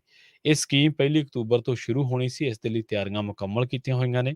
ਪਤਾ ਲੱਗਿਆ ਕਿ ਹਾਈ ਕੋਰਟ ਨੇ ਇਹ ਰੋਕ NFSA depot holder welfare association ਵੱਲੋਂ ਪੰਜਾਬ ਵੱਲੋਂ ਪਾਈ ਗਈ ਪਟੀਸ਼ਨ ਤੇ ਲਗਾਈ ਹੈ। ਡਿਪੂ ਹੋਲਡਰਾਂ ਦਾ ਕਹਿਣਾ ਹੈ ਕਿ ਇਸ ਸਕੀਮ ਦੇ ਨਾਲ ਉਹਨਾਂ ਦਾ ਰੁਜ਼ਗਾਰ ਖੁੱਸ ਜਾਣਾ ਹੈ। ਐਸੋਸੀਏਸ਼ਨ ਦੇ ਮਾਨਸਾ ਜ਼ਿਲ੍ਹੇ ਦੇ ਆਗੂ ਲਾਲਜੀਤ ਸਿੰਘ ਲਾਲੀ ਨੇ ਦੱਸਿਆ ਕਿ ਲੋਕਾਂ ਨੂੰ ਰਾਸ਼ਨ ਡਿਪੂਆਂ ਵੱਲੋਂ ਵਧੀਆ ਢੰਗ ਦੇ ਨਾਲ ਵੰਡਿਆ ਜਾ ਰਿਹਾ ਸੀ, ਪਰ ਸਰਕਾਰ ਨੇ ਨਵੀਂ ਸਕੀਮ ਦੇ ਨਾਲ ਡਿਪੂ ਹੋਲਡਰਾਂ ਤੇ ਖਪਤਕਾਰਾਂ ਵਾਸਤੇ ਮੁਸ਼ਕਲ ਪੈਦਾ ਕਰ ਦਿੱਤੀ ਹੈ। ਇੱਥੇ ਦੋ ਤਰ੍ਹਾਂ ਦੇ ਤਰਕ ਦਿੱਤੇ ਜਾਂਦੇ ਨੇ ਜਦੋਂ ਇਹੋ ਜਿਹੀਆਂ ਸਕੀਮਾਂ ਬਾਰੇ ਗੱਲ ਚੱਲਦੀ ਹੈ।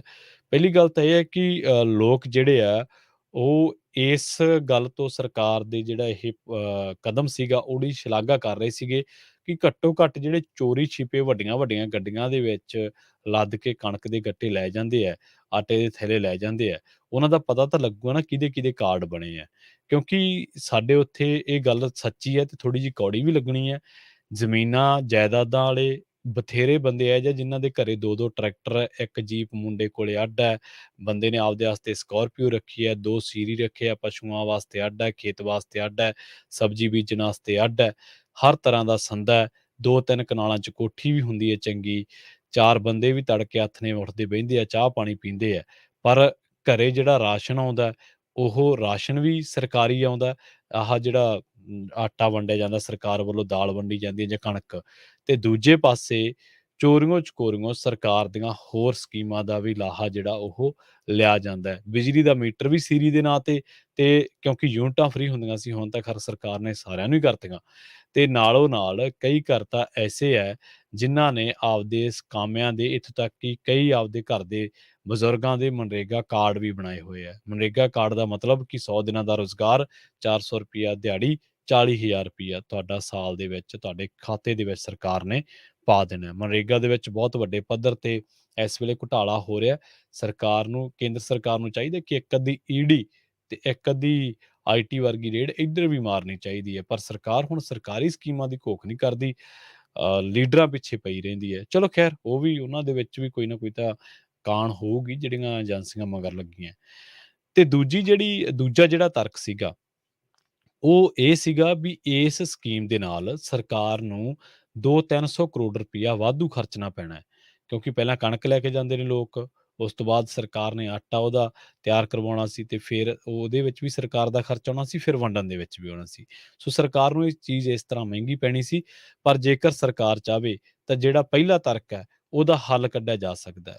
ਉਹ ਜਿਹੜੇ ਫੂਡ ਇੰਸਪੈਕਟਰ ਨੇ, ਉਹਨਾਂ ਦੀਆਂ ਡਿਊਟੀਆਂ ਲਾਈਆਂ ਜਾ ਸਕਦੀਆਂ। ਵੈਸੇ ਤਾਂ ਸਾਰੇ ਹੀ ਇੱਕ ਦੂਜੇ ਨਾਲ ਰਲੇ ਹੀ ਆ, ਰਲ ਕੇ ਹੀ ਚੱਲਦਾ ਕੰਮ। ਪਰ ਉਹਨਾਂ ਨੂੰ ਸਟ੍ਰਿਕਟਲੀ ਕਿਹਾ ਜਾ ਸਕਦਾ ਹੈ ਕਿ ਤੁਸੀਂ ਕਾਰਡ ਚੈੱਕ ਕਰੋ, ਜਿਹੜਾ ਬੰਦਾ ਐਲੀਜੀਬਲ ਨਹੀਂ ਹੈ, ਉਹਦਾ ਕਾਰਡ ਕੱਟ ਕੇ ਪਰਾਂ ਮਾਰੋ, ਤੇ ਜੇਕਰ ਕੋਈ ਕਰਦਾ ਜ਼ਿਆਦੇ ਤੂੰ ਤੜਕ ਕਰਦਾ, ਤਾਂ ਉਹਦੇ ਤੇ ਫਿਰ ਚੱਕ ਕੇ ਤੁਸੀਂ ਕੇਸ ਵੀ ਪਾ ਸਕਦੇ ਆ। ਇਹ ਹੋਇਆ ਸੀ ਕਿਉਂਕਿ ਮੈਨੂੰ ਚੰਗੀ ਤਰ੍ਹਾਂ ਯਾਦ ਆ, ਜਦੋਂ 2017 ਦੇ ਵਿੱਚ ਬਾਦਲਾਂ ਦੀ ਸਰਕਾਰ ਗਈ ਸੀ, 2 ਲੱਖ ਤੋਂ ਜ਼ਿਆਦਾ ਪੈਨਸ਼ਨਰ ਜਾਲੀ ਪਾਏ ਗਏ ਸੀ। ਉਹ ਲੋਕ ਜਿਨ੍ਹਾਂ ਦੇ ਘਰੇ ਪੈਨਸ਼ਨ ਆਉਂਦੀ ਸੀ, ਕਿਸੇ ਦੀ ਉਮਰ 35 ਸਾਲ ਸੀ, ਕਿਸੇ ਦੀ 40 ਸਾਲ ਸੀ। ਹਾਲਾਂਕਿ ਪੈਨਸ਼ਨ 700-800 ਹੀ ਸੀਗੀ ਉਦੋਂ। ਬਾਅਦ ਦੇ ਵਿੱਚ ਸ਼ਾਇਦ ਇਹਨਾਂ ਨੇ ਵਧਾ ਕੇ 1500 ਕੀਤੀ ਹੈ ਜਾਂ 1000 ਕੀਤੀ ਹੈ, ਮੈਨੂੰ ਪੱਕਾ ਤਾਂ ਨਹੀਂ ਪਤਾ। ਪਰ ਬਾਅਦ ਦੇ ਵਿੱਚ ਇਹ ਖੁਲਾਸਾ ਹੋਇਆ ਕਿ ਇੱਕ ਘਰੇ 5-5 ਬੰਦੇ ਪੈਨਸ਼ਨ ਲਈ ਜਾਂਦੇ ਆ। ਜਦਕਿ ਐਲੀਜੀਬਲ ਉੱਥੇ 1 ਹੀ ਹੈ, 2 ਹੀ ਹੈ। ਜਾਂ ਮੰਨ ਲਓ ਕਿਸੇ ਘਰ ਦੇ ਵਿੱਚ ਮੰਦਭਾਗੀ ਕੋਈ ਬੀਬੀ ਵਿਚਾਰੀ ਵਿਧਵਾ ਹੋ ਗਈ, ਉਹਦੀ ਪੈਨਸ਼ਨ ਲੱਗੀ ਹੈ, ਕੋਈ ਬਜ਼ੁਰਗ ਹੈ ਇੱਕ ਅੱਧਾ, ਉਹਦੀ ਪੈਨਸ਼ਨ। ਚਲੋ ਉਹ ਤਾਂ ਹੱਕਦਾਰ ਨੇ, ਉਹ ਤਾਂ ਸਰਕਾਰੀ ਸਕੀਮ ਦੇ ਹੱਕਦਾਰ ਨੇ, ਉਹਨਾਂ ਨੂੰ ਤਾਂ ਆਉਣੀ ਹੀ ਆਉਣੀ। ਪਰ ਆਹ ਜਿਹੜੇ 35-35, 40-40 ਸਾਲਾਂ ਦੇ ਪੈਨਸ਼ਨ ਲਈ ਜਾਂਦੇ ਆ, ਬਥੇਰੇ ਤਾਂ ਐਸੇ ਆ ਜਿਹੜੇ ਕਈ ਪੈਨਸ਼ਨਾਂ ਤਾਂ ਜਦੋਂ ਪੰਚਾਇਤਾਂ ਵੰਡਦੀਆਂ ਹੁੰਦੀਆਂ ਸੀ, ਉਦੋਂ ਤਾਂ ਮਰਿਆਂ ਦੀ ਵੀ ਪੈਨਸ਼ਨ ਸਰਕਾਰ ਪਾਈ ਗਈ। ਤੇ ਉਹ ਜਿਹੜੇ ਹੁਣ ਮਗਰ ਤਾਂ ਭੇਜਣੋਂ ਰਹੇ ਪੈਨਸ਼ਨ, ਤੇ ਉਹ ਕਿਹਦੇ ਕੋਲੇ ਆਉਂਦੀ ਸੀ? 3-4 ਸਰਕਾਰੀ ਅਫਸਰ, ਮੰਨ ਲਓ ਬੀਡੀਪੀਓ ਹੈ ਜਾਂ ਕੋਈ ਹੋਰ ਪੰਚਾਇਤ ਅਫਸਰ ਹੈ, ਉਹਨੇ ਵਿੱਚੋਂ ਹਿੱਸਾ ਪੱਤੀ ਲੈ ਲਿਆ ਜਾਂ ਵੰਡਣ ਵਾਲੇ ਨੇ ਲੈ ਲਿਆ, ਬਸ ਇਸ ਤਰ੍ਹਾਂ ਕਰਕੇ। ਸੋ ਇਹ ਵੀ ਕੰਮ ਚੱਲਦਾ ਆਪਣੇ ਪੰਜਾਬ ਦੇ ਵਿੱਚ। ਚਾਹੇ ਇਹ ਨਹੀਂ ਤਾਂ ਆਪਦੇ ਪਿੰਡ ਦੇ ਵਿੱਚ ਨਿਗਾਹ ਮਾਰ ਕੇ ਵੇਖੋ, ਇਹ ਜਿਹੇ ਕੰਮ ਚੱਲੀ ਜਾਂਦੇ ਆ। ਖੈਰ, ਅਗਲੀ ਖਬਰ ਦੇ ਵੱਲ ਵਧੀਏ ਤੇ ਗੱਲ ਕਰੀਏ ਸੰਗਤ ਸਿੰਘ ਗਿਲਜੀਆਂ ਦੀ। ਪੰਜਾਬ ਦੇ ਵਿੱਚ ਪਿਛਲੇ ਦਿਨੀਂ ਜੰਗਲਾਤ ਦਾ ਮਾਮਲਾ ਸੁਰਖੀਆਂ ਦੇ ਵਿੱਚ ਰਿਹਾ ਤੇ ਕਾਂਗਰਸ ਦੇ ਸਾਬਕਾ ਮੰਤਰੀ ਸੰਗਤ ਸਿੰਘ ਗਿਲਜੀਆਂ ਨੂੰ ਪੰਜਾਬ ਤੇ ਹਰਿਆਣਾ ਹਾਈ ਕੋਰਟ ਵੱਲੋਂ ਵੱਡੀ ਰਾਹਤ ਮਿਲੀ ਹੈ। ਅਦਾਲਤ ਨੇ ਉਹਦੀ ਗ੍ਰਿਫਤਾਰੀ ਤੇ 28 ਸਤੰਬਰ ਤੱਕ ਰੋਕ ਜਾਰੀ ਰੱਖਣ ਦੇ ਹੁਕਮ ਦਿੱਤੇ ਨੇ, ਤੇ ਇਹਦੇ ਨਾਲ ਹੀ ਪੰਜਾਬ ਸਰਕਾਰ ਨੇ ਜਵਾਬ ਦੇਣ ਤੋਂ ਅਦਾਲਤ ਤੋਂ ਸਮਾਂ ਵੀ ਮੰਗਿਆ। ਸਾਧੂ ਸਿੰਘ ਧਰਮਸੋਤ ਨੂੰ ਪੁਲਿਸ ਨੇ ਪਹਿਲਾਂ ਹੀ ਗ੍ਰਿਫਤਾਰ ਕਰ ਲਿਆ ਸੀ, ਹੁਣ ਜ਼ਮਾਨਤ ਮਿਲੀ ਹੈ। ਇਸੇ ਮਾਮਲੇ ਦੇ ਵਿੱਚ ਸੰਗਤ ਸਿੰਘ ਗਿਲਜੀਆਂ ਦਾ ਨਾਂ ਵੀ ਆਇਆ ਸੀ। ਗਿਲਜੀਆਂ ਨੂੰ ਪਤਾ ਲੱਗਿਆ ਸੀ ਤੇ ਉਹ ਫਿਰ ਉਹਦੀ ਨਾਲ ਦੀ ਨਾਲ ਰੂਹ ਪੋਸ਼ ਹੋ ਗਿਆ ਸੀ। ਪਰ ਇਹਦਾ ਜਿਹੜਾ ਭਤੀਜਾ ਹੈ, ਉਹਨੂੰ ਪੁਲਿਸ ਨੇ, ਦਲਜੀਤ ਸਿੰਘ ਨੂੰ ਗ੍ਰਿਫਤਾਰ ਕੀਤਾ ਸੀ ਚੰਡੀਗੜ੍ਹ ਤੋਂ। 6 ਤੋਂ ਵੱਧ ਕਰੋੜ ਰੁਪਏ ਦਾ ਘਪਲਾ ਦੱਸਿਆ ਗਿਆ ਹੈ, ਜਿਹੜੇ ਟਰੀ ਗਾਰਡ ਦਰੱਖਤਾਂ ਵਾਸਤੇ ਖਰੀਦੇ ਸਨ। ਇੱਕ ਮੰਤਰੀ ਦੇ ਦੇਖੋ ਦੋਸ਼, ਸੰਗਤ ਸਿੰਘ ਗਿਲਜੀਆਂ ਤੇ ਸਾਧੂ ਸਿੰਘ ਧਰਮਸੋਤ ਦੇ ਵਿੱਚ ਸਮਾਨਤਾ ਵੇਖੋ ਕੀ ਹੈ। ਇੱਕ ਮੰਤਰੀ ਦੇ ਦੋਸ਼ ਹੈ ਕਿ ਭਾਈ ਇਹਨੇ 500-500 ਰੁਪਈਆ ਲੈ ਕੇ ਦਰੱਖਤ ਕਟਾਤੇ ਵਾਧੂ। ਦੂਜੇ ਦੇ ਦੋਸ਼ ਹੈ ਕਿ ਇਹਨੇ ਦਰੱਖਤ ਨਵੇਂ ਲਾਏ ਤੇ ਟਰੀ ਗਾਰਡ ਜਿਹੜੇ ਖਰੀਦੇ ਉਹਨਾਂ 'ਚ ਘਪਲਾ ਕੀਤਾ। ਮਤਲਬ ਟਰੀ ਗਾਰਡ ਜਿਹੜਾ ਉਹ ਮਹਿੰਗਾ ਖਰੀਦਿਆ ਜਦਕਿ ਉਦੋਂ ਸਸਤਾ ਮਿਲ ਸਕਦਾ ਸੀ। ਤਾਂ ਇਹਦੇ 'ਚ 6 ਕਰੋੜ ਰੁਪਈਏ ਦਾ ਗਬਨ ਚੰਡੀਗੜ੍ਹ ਵਿਜੀਲੈਂਸ ਜਿਹੜੀ ਹੈ ਉਹ ਦਾਅਵਾ ਕਰਦੀ ਹੈ। ਤੇ ਜਿਹੜਾ ਦਲਜੀਤ ਸਿੰਘ ਆ ਉਹ ਗਿਲਜੀਆਂ ਉਹਦਾ ਚਾਚਾ ਲੱਗਦਾ ਤੇ ਗਿਲਜੀਆਂ ਦਾ ਸਾਰਾ ਕੰਮ ਉਹੀ ਦੇਖਦਾ ਸੀਗਾ। ਤੇ ਹੁਣ 28 ਸਤੰਬਰ ਤੱਕ ਤਾਂ ਸੰਗਤ ਸਿੰਘ ਗਿਲਜੀਆਂ ਨੂੰ ਜਿਹੜੀ ਥੋੜ੍ਹੀ ਜਿਹੀ ਰਾਹਤ ਹੈ ਤੇ ਉਸ ਤੋਂ ਬਾਅਦ ਸਰਕਾਰ ਨੂੰ ਕਿਹਾ ਗਿਆ ਕਿ ਤੁਸੀਂ ਮਾਮਲੇ ਦੀ ਸਟੇਟਸ ਰਿਪੋਰਟ ਜਿਹੜੀ ਆ ਉਹ ਜ਼ਰੂਰ ਦਾਖਲ ਕਰੋ ਤੇ ਹੁਣ ਪੰਜਾਬ ਸਰਕਾਰ ਨੇ ਇਸ ਮਾਮਲੇ ਦੇ ਵਿੱਚ ਅਦਾਲਤ ਤੋਂ ਸਮਾਂ ਮੰਗਿਆ। ਖੈਰ ਸਟੇਟਸ ਰਿਪੋਰਟ ਤਾਂ ਦਾਖਲ ਹੋ ਹੀ ਜਾਣੀ ਹੈ, ਉਹ ਤਾਂ ਪੰਜਾਬ ਸਰਕਾਰ ਨੇ ਕਰ ਦੇਣੀ ਹੈ, ਪਰ ਕਾਂਗਰਸ ਦੀ ਸਥਿਤੀ ਤੁਸੀਂ ਵੇਖੋ ਕਿੱਡੀ ਕਸੂਤੀ ਹੈ। ਇੱਕ ਜਾਣਾ ਬਾਹਰ ਆਉਂਦਾ, ਦੂਜੇ ਦੋਵਾਂ ਦੇ ਘਰੇ ਹੋਰ ਵਿਜੀਲੈਂਸ ਚਲੀ ਜਾਂਦੀ ਹੈ ਜਾਂ ਦੂਜੇ ਕਿਸੇ ਇੱਕ ਅੱਧੇ ਨੂੰ ਗ੍ਰਿਫਤਾਰ ਕੀਤਾ ਜਾਂਦਾ ਹੈ। ਤੁਸੀਂ ਦੇਖੋ ਇਹ ਆਸ਼ੂ ਲਈ ਧਰਨੇ ਪ੍ਰਦਰਸ਼ਨ ਕਰ ਰਹੇ ਸੀਗੇ, ਉਸ ਤੋਂ ਬਾਅਦ ਆਪਸ ਵਿੱਚ ਹੀ 2 ਫੜ ਹੋ ਗਏ ਤੇ ਉਦੋਂ ਪਹਿਲਾਂ ਆਸ਼ੂ ਤੋਂ ਪਹਿਲਾਂ ਤਾਂ ਜੋਗਿੰਦਰਪਾਲ ਜੈਨ ਉਹ ਵਿਧਾਇਕ ਜਿਹਨੇ ਇੱਕ ਮੁੰਡੇ ਦੇ ਸਵਾਲ ਪੁੱਛਣ ਵਾਸਤੇ ਥੱਪੜ ਮਾਰ ਦਿੱਤਾ ਸੀ। ਇੰਨਾ ਵਾਹਿਯਾਤ ਉਹਨੇ ਹਰਕਤ ਕੀਤੀ ਸੀ ਕਿ ਇੱਕ ਮੁੰਡੇ ਨੇ ਉਹਨੂੰ ਕਿਹਾ ਕਿ ਤੁਸੀਂ ਤਾਂ ਨਸ਼ਾ ਬੰਦ ਕਰਨ ਦੀ ਗੱਲ ਕਹੀ ਸੀ, ਰੁਜ਼ਗਾਰ ਕਿੱਥੇ ਰੁਜ਼ਗਾਰ? ਤੇ ਉਸ ਬੰਦੇ ਨੇ ਬਦਤਮੀਜ਼ੀ ਕਰਦਿਆਂ, ਹੱਦ ਲੰਘਦਿਆਂ, ਸਾਰੀਆਂ ਹੱਦਾਂ ਪਾਰ ਕਰਦਿਆਂ ਉਹਦੇ ਥੱਪੜ ਜੜ ਦਿੱਤਾ ਸੀ। ਉਦੋਂ ਵਿਧਾਇਕ ਸੀ, ਪਰ ਹੁਣ ਸਮੇਂ ਨੇ ਥੱਪੜ ਮਾਰਿਆ ਤੇ ਹੁਣ ਅੰਦਰ ਚਲਾ ਗਿਆ, ਹੁਣ ਤਾਂ ਬਾਹਰ ਆ ਗਿਆ। ਉਸ ਤੋਂ ਬਾਅਦ ਫਿਰ ਤੁਹਾਨੂੰ ਪਤਾ ਹੀ ਹੈ ਸਾਧੂ ਸਿੰਘ ਧਰਮਸੋਤ, ਆਸ਼ੂ ਤੇ ਕਿਧਰੇ ਸੁਖਜਿੰਦਰ ਸਿੰਘ ਰੰਧਾਵਾ, ਤ੍ਰਿਪਤਰਜਿੰਦਰ ਸਿੰਘ ਬਾਜਵਾ ਤੇ ਚਰਨਜੀਤ ਚੰਨੀ, ਅਮਰਿੰਦਰ ਸਿੰਘ ਰਾਜਾ ਵੜਿੰਗ ਦੀ ਟਰਾਂਸਪੋਰਟ ਮਹਿਕਮਾ ਸੀ ਉਹਨਾਂ ਕੋਲੇ, ਉਹਦੇ ਵਿੱਚ ਘੁਟਾਲੇ ਦੀਆਂ ਖਬਰਾਂ ਆਈਆਂ, ਓਪੀ ਸੋਨੀ ਬਾਰੇ ਖਬਰਾਂ ਆਈਆਂ। ਪਰ ਹੁਣ ਕਾਂਗਰਸੀ ਵੀ ਲੱਗਦਾ ਥੋੜ੍ਹੇ ਜਿਹੇ ਰੈਸਟ ਮੋਡ ਤੇ ਨੇ, ਉਹ ਕਹਿੰਦੇ ਕਿ ਯਾਰ ਇਹ ਤਾਂ ਆਏ ਦਿਨ ਕੋਈ ਨਾ ਕੋਈ ਯੱਬ ਖੜਾ ਹੋਇਆ ਹੀ ਰਹਿੰਦਾ ਤੇ ਆਪਾਂ ਕੋਈ ਨਾ ਧਰਨੇ ਪ੍ਰਦਰਸ਼ਨ ਫੇਰ ਕਰ ਲਾਂਗੇ। ਸੰਗਤ ਸਿੰਘ ਗਿਲਜੀਆਂ ਦੀ ਰਾਹਤ ਦੀ ਖਬਰ ਹੈ ਤੇ ਹੁਣ ਜਿਹੜੇ ਸਾਧੂ ਸਿੰਘ ਧਰਮਸੋਤ ਹੈ ਉਹਨਾਂ ਨੂੰ ਵੀ ਜ਼ਮਾਨਤ ਮਿਲ ਚੁੱਕੀ ਹੈ।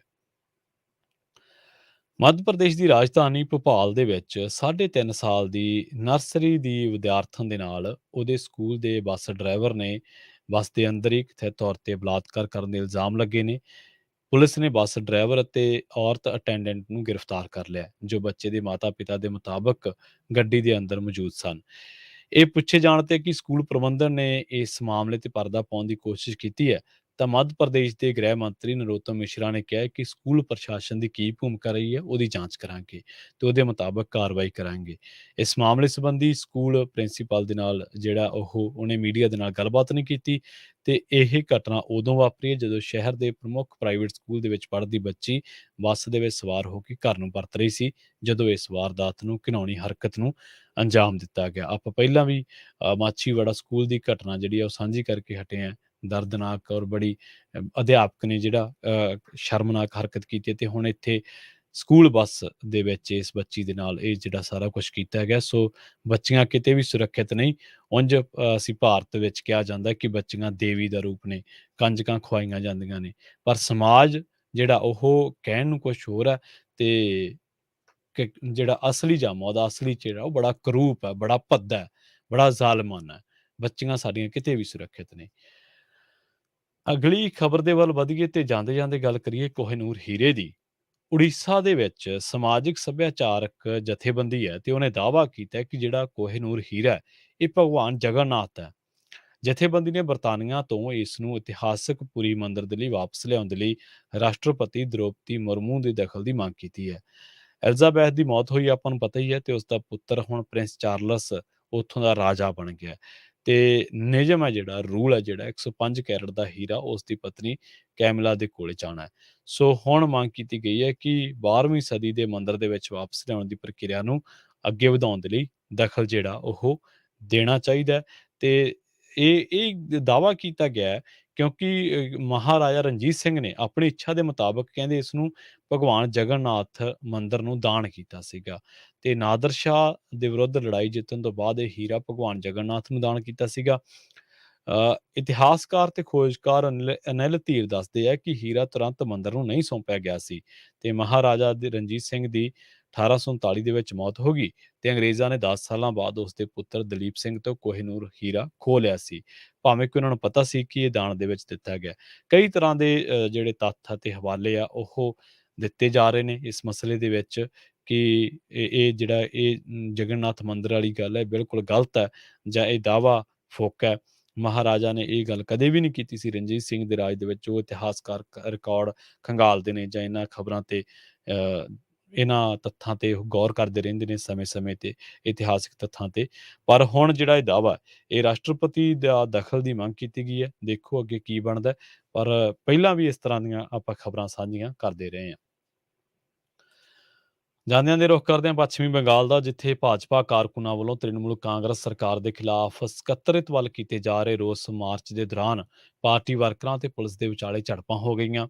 ਇਸ ਦੌਰਾਨ ਭਾਜਪਾ ਆਗੂ ਮੀਨਾ ਦੇਵੀ ਪ੍ਰੋਹਤ ਅਤੇ ਸਵਪਨ ਦਾਸ ਗੁਪਤਾ ਤੋਂ ਇਲਾਵਾ ਵੱਡੀ ਗਿਣਤੀ ਪੁਲਿਸ ਜਿਹੜੇ ਅਧਿਕਾਰੀ ਆ ਉਹ ਜ਼ਖਮੀ ਹੋ ਗਏ। ਮਾਰਚ ਦੇ ਦੌਰਾਨ ਪੁਲਿਸ ਨੇ ਵਿਰੋਧੀ ਧਿਰ ਦੇ ਨੇਤਾ ਸਵੇਂਦੂ ਅਧਿਕਾਰੀ, ਹੁਗਲੀ ਤੋਂ ਸੰਸਦ ਮੈਂਬਰ ਲਕੇਟ ਚੈਟਰਜੀ ਤੇ ਕਈਆਂ ਨੂੰ ਹਿਰਾਸਤ ਦੇ ਵਿੱਚ ਲਿਆ ਸੀ। ਇਸੇ ਦੌਰਾਨ ਭਾਜਪਾ ਕਾਰਕੁਨਾਂ ਨੇ ਜਦੋਂ ਪੁਲਿਸ ਦੇ ਵੱਲ ਲਾਈਆਂ ਗਈਆਂ ਰੋਕਾਂ ਪਾਰ ਕਰਨ ਦੀ ਕੋਸ਼ਿਸ਼ ਕੀਤੀ ਤਾਂ ਪੁਲਿਸ ਨੇ ਉਹਨਾਂ ਤੇ ਅਥਰੂ ਗੈਸ ਦੇ ਗੋਲੇ ਸੁੱਟੇ ਤੇ ਪਾਣੀ ਦੀਆਂ ਬੁਛਾੜਾਂ ਕੀਤੀਆਂ। ਹੁਣ ਦੇਖੋ ਤੁਸੀਂ ਇਹਨਾਂ ਦਾ ਦੋਗਲਾਪਨ। ਭਾਜਪਾ ਦੀ ਸਰਕਾਰ ਹੋਵੇ ਤੇ ਕੋਈ ਬੰਦੇ ਤੇ ਪੁਲਿਸ ਲਾਠੀਚਾਰਜ ਕਰੇ ਤਾਂ ਇਹ ਲੋਕ ਕਹਿੰਦੇ ਆ ਕਿ ਇਹ ਦੇਸ਼ ਵਿਰੋਧੀ ਹੈ। ਇਹਨਾਂ ਦਾ ਆਈਟੀ ਸੈੱਲ, ਇਹਨਾਂ ਦੀਆਂ ਸਰਕਾਰਾਂ, ਇਹਨਾਂ ਦੇ ਸਪੋਕਸਪਰਸਨ ਸ਼ਾਮ ਨੂੰ ਟੀਵੀ ਤੇ ਬਹਿ ਜਾਂਦੇ ਤੇ ਉਹ ਕਹਿੰਦੇ ਕਿ ਇਹ ਦੇਸ਼ ਨੂੰ ਖਰਾਬ ਕਰ ਰਹੇ ਆ, ਪੁਲਿਸ ਦਾ ਮਾਹੌਲ ਖਰਾਬ ਕਰਦੇ ਆ, ਇਹ ਪੁਲਿਸ ਦਾ ਸਮਾਂ ਖਰਾਬ ਕਰਦੇ ਆ, ਇਹ ਪੁਲਿਸ ਨੂੰ ਤੰਗ ਕਰਦੇ ਆ, ਕਾਨੂੰਨ ਆਪਦੇ ਹੱਥ ਦੇ ਵਿੱਚ ਲੈਂਦੇ ਆ। ਇਹੋ ਜਿਹੇ ਲੋਕਾਂ ਨੂੰ ਭਾਰਤ ਦੇ ਵਿੱਚ ਰਹਿਣ ਦਾ ਕੋਈ ਹੱਕ ਨਹੀਂ। ਪਰ ਜਦੋਂ ਆਪਦੇ ਪੁੜੇ ਸੇਕੇ ਜਾਂਦੇ ਆ ਉਦੋਂ ਵਿਕਟਮ ਬਣ ਜਾਂਦੇ ਆ। ਜਦੋਂ ਆਪਦੇ ਪੈਂਦੀਆਂ ਉਦੋਂ ਕਹਿੰਦੇ ਜੀ ਨਹੀਂ ਸਾਡੇ ਨਾਲ ਤਾਂ ਧੱਕਾ ਹੋ ਗਿਆ। ਜਦੋਂ ਤੁਹਾਡੀਆਂ ਸਰਕਾਰਾਂ ਕਰਦੀਆਂ ਲੋਕਾਂ ਦੇ ਨਾਲ ਉਹ ਧੱਕਾ ਨਹੀਂ ਹੈ। ਜਦੋਂ ਇਹਨਾਂ ਦੇ ਨਾਲ ਹੁੰਦਾ ਉਦੋਂ ਕਹਿੰਦੇ ਧੱਕਾ। ਵੈਸੇ ਪੱਛਮੀ ਬੰਗਾਲ ਨੂੰ ਇਹ ਜਾਣ ਬੁੱਝ ਕੇ ਅਸਥਿਰ ਕਰ ਰਹੇ ਨੇ, ਕਿਉਂਕਿ ਪੱਛਮੀ ਬੰਗਾਲ ਨੇ ਮੋਦੀ ਤੇ ਅਮਿਤ ਸ਼ਾਹ ਨੂੰ ਐਂ ਮੋੜਤਾ ਉੱਥੋਂ ਜਿਵੇਂ ਮੇਲੇ ਦੇ ਵਿੱਚੋਂ ਪੈਸੇ ਮੁੱਕਿਆਂ ਤੋਂ ਆਪਾਂ ਘਰ ਪਰਤਦੇ ਹੁੰਦੇ ਹਾਂ, ਏਦਾਂ ਝੋਲਾ ਝਾੜ ਕੇ ਉਹਨਾਂ ਨੂੰ ਮੋੜਿਆ ਹੋਇਆ। ਸੋ ਇਸ ਕਰਕੇ ਇਹ ਉੱਥੇ ਕਦੇ ਸੀਬੀਆਈ ਭੇਜਤੀ, ਕਦੇ ਈਡੀ ਭੇਜਤੀ, ਕਦੇ ਕੁਛ ਕਰਤਾ, ਕਦੇ ਕੁਛ। ਪੱਛਮੀ ਬੰਗਾਲ ਦੇ ਵਿੱਚ ਲਗਾਤਾਰ ਇਸ ਤਰ੍ਹਾਂ ਦੀ ਰਾਜਨੀਤੀ ਭਾਜਪਾ ਕਰਦੀ ਹੈ। ਸੋ ਖਬਰਾਂ ਹੋਰ ਵੀ ਅਹਿਮ ਨੇ, ਪਰ ਸਮੇਂ ਦੀਆਂ ਜਿਹੜੀਆਂ ਘੜੀ ਦੀਆਂ ਸੂਈਆਂ ਨੇ ਉਹ ਇਜਾਜ਼ਤ ਨਹੀਂ ਦਿੰਦਾ, ਸਮਾਂ ਇਜਾਜ਼ਤ ਨਹੀਂ ਦਿੰਦਾ। ਵੇਲਾ ਹੋ ਚੱਲਿਆ ਪ੍ਰੋਗਰਾਮ ਦੇ ਵਿੱਚ ਤੁਹਾਡੇ ਤੋਂ ਇਜਾਜ਼ਤ ਲੈਣ ਦਾ। ਅਗਲਾ ਪ੍ਰੋਗਰਾਮ ਤੁਹਾਡੇ ਵਾਸਤੇ ਪੰਜਾਬੀ ਰੇਡੀਓ ਯੂਐਸਏ ਤੇ ਲੈ ਕੇ ਆ ਰਹੇ ਨੇ ਹਰਜੋਤ ਸਿੰਘ ਖਾਲਸਾ ਜੀ ਤੇ ਉਹਨਾਂ ਦੇ ਨਾਲ ਹੋਣਗੇ ਰਾਜ Karanveer Singh ji. Programme update America ਦੇ ਵਿੱਚ, ਅਮਰੀਕਾ ਦੇ ਨਾਲ ਵਿਸ਼ਵ ਭਰ ਦੇ ਵਿੱਚ ਵਾਪਰੀਆਂ ਅਹਿਮ ਅਤੇ ਵੱਡੀਆਂ ਘਟਨਾਵਾਂ ਬਾਰੇ ਤੁਹਾਨੂੰ ਦੇਣਗੇ ਖਾਸ ਜਾਣਕਾਰੀਆਂ। ਜੁੜੇ ਰਹੋ ਪੰਜਾਬੀ ਰੇਡੀਓ ਯੂਐਸਏ ਦੇ ਨਾਲ। ਤੇ ਆਖਿਰ ਦੇ ਵਿੱਚ ਇੱਕ ਵਾਰ ਫਿਰ ਤੋਂ ਤੁਹਾਨੂੰ ਸਭ ਨੂੰ ਪਿਆਰ ਸਤਿਕਾਰ ਸਹਿਤ ਸਤਿ ਸ਼੍ਰੀ ਅਕਾਲ।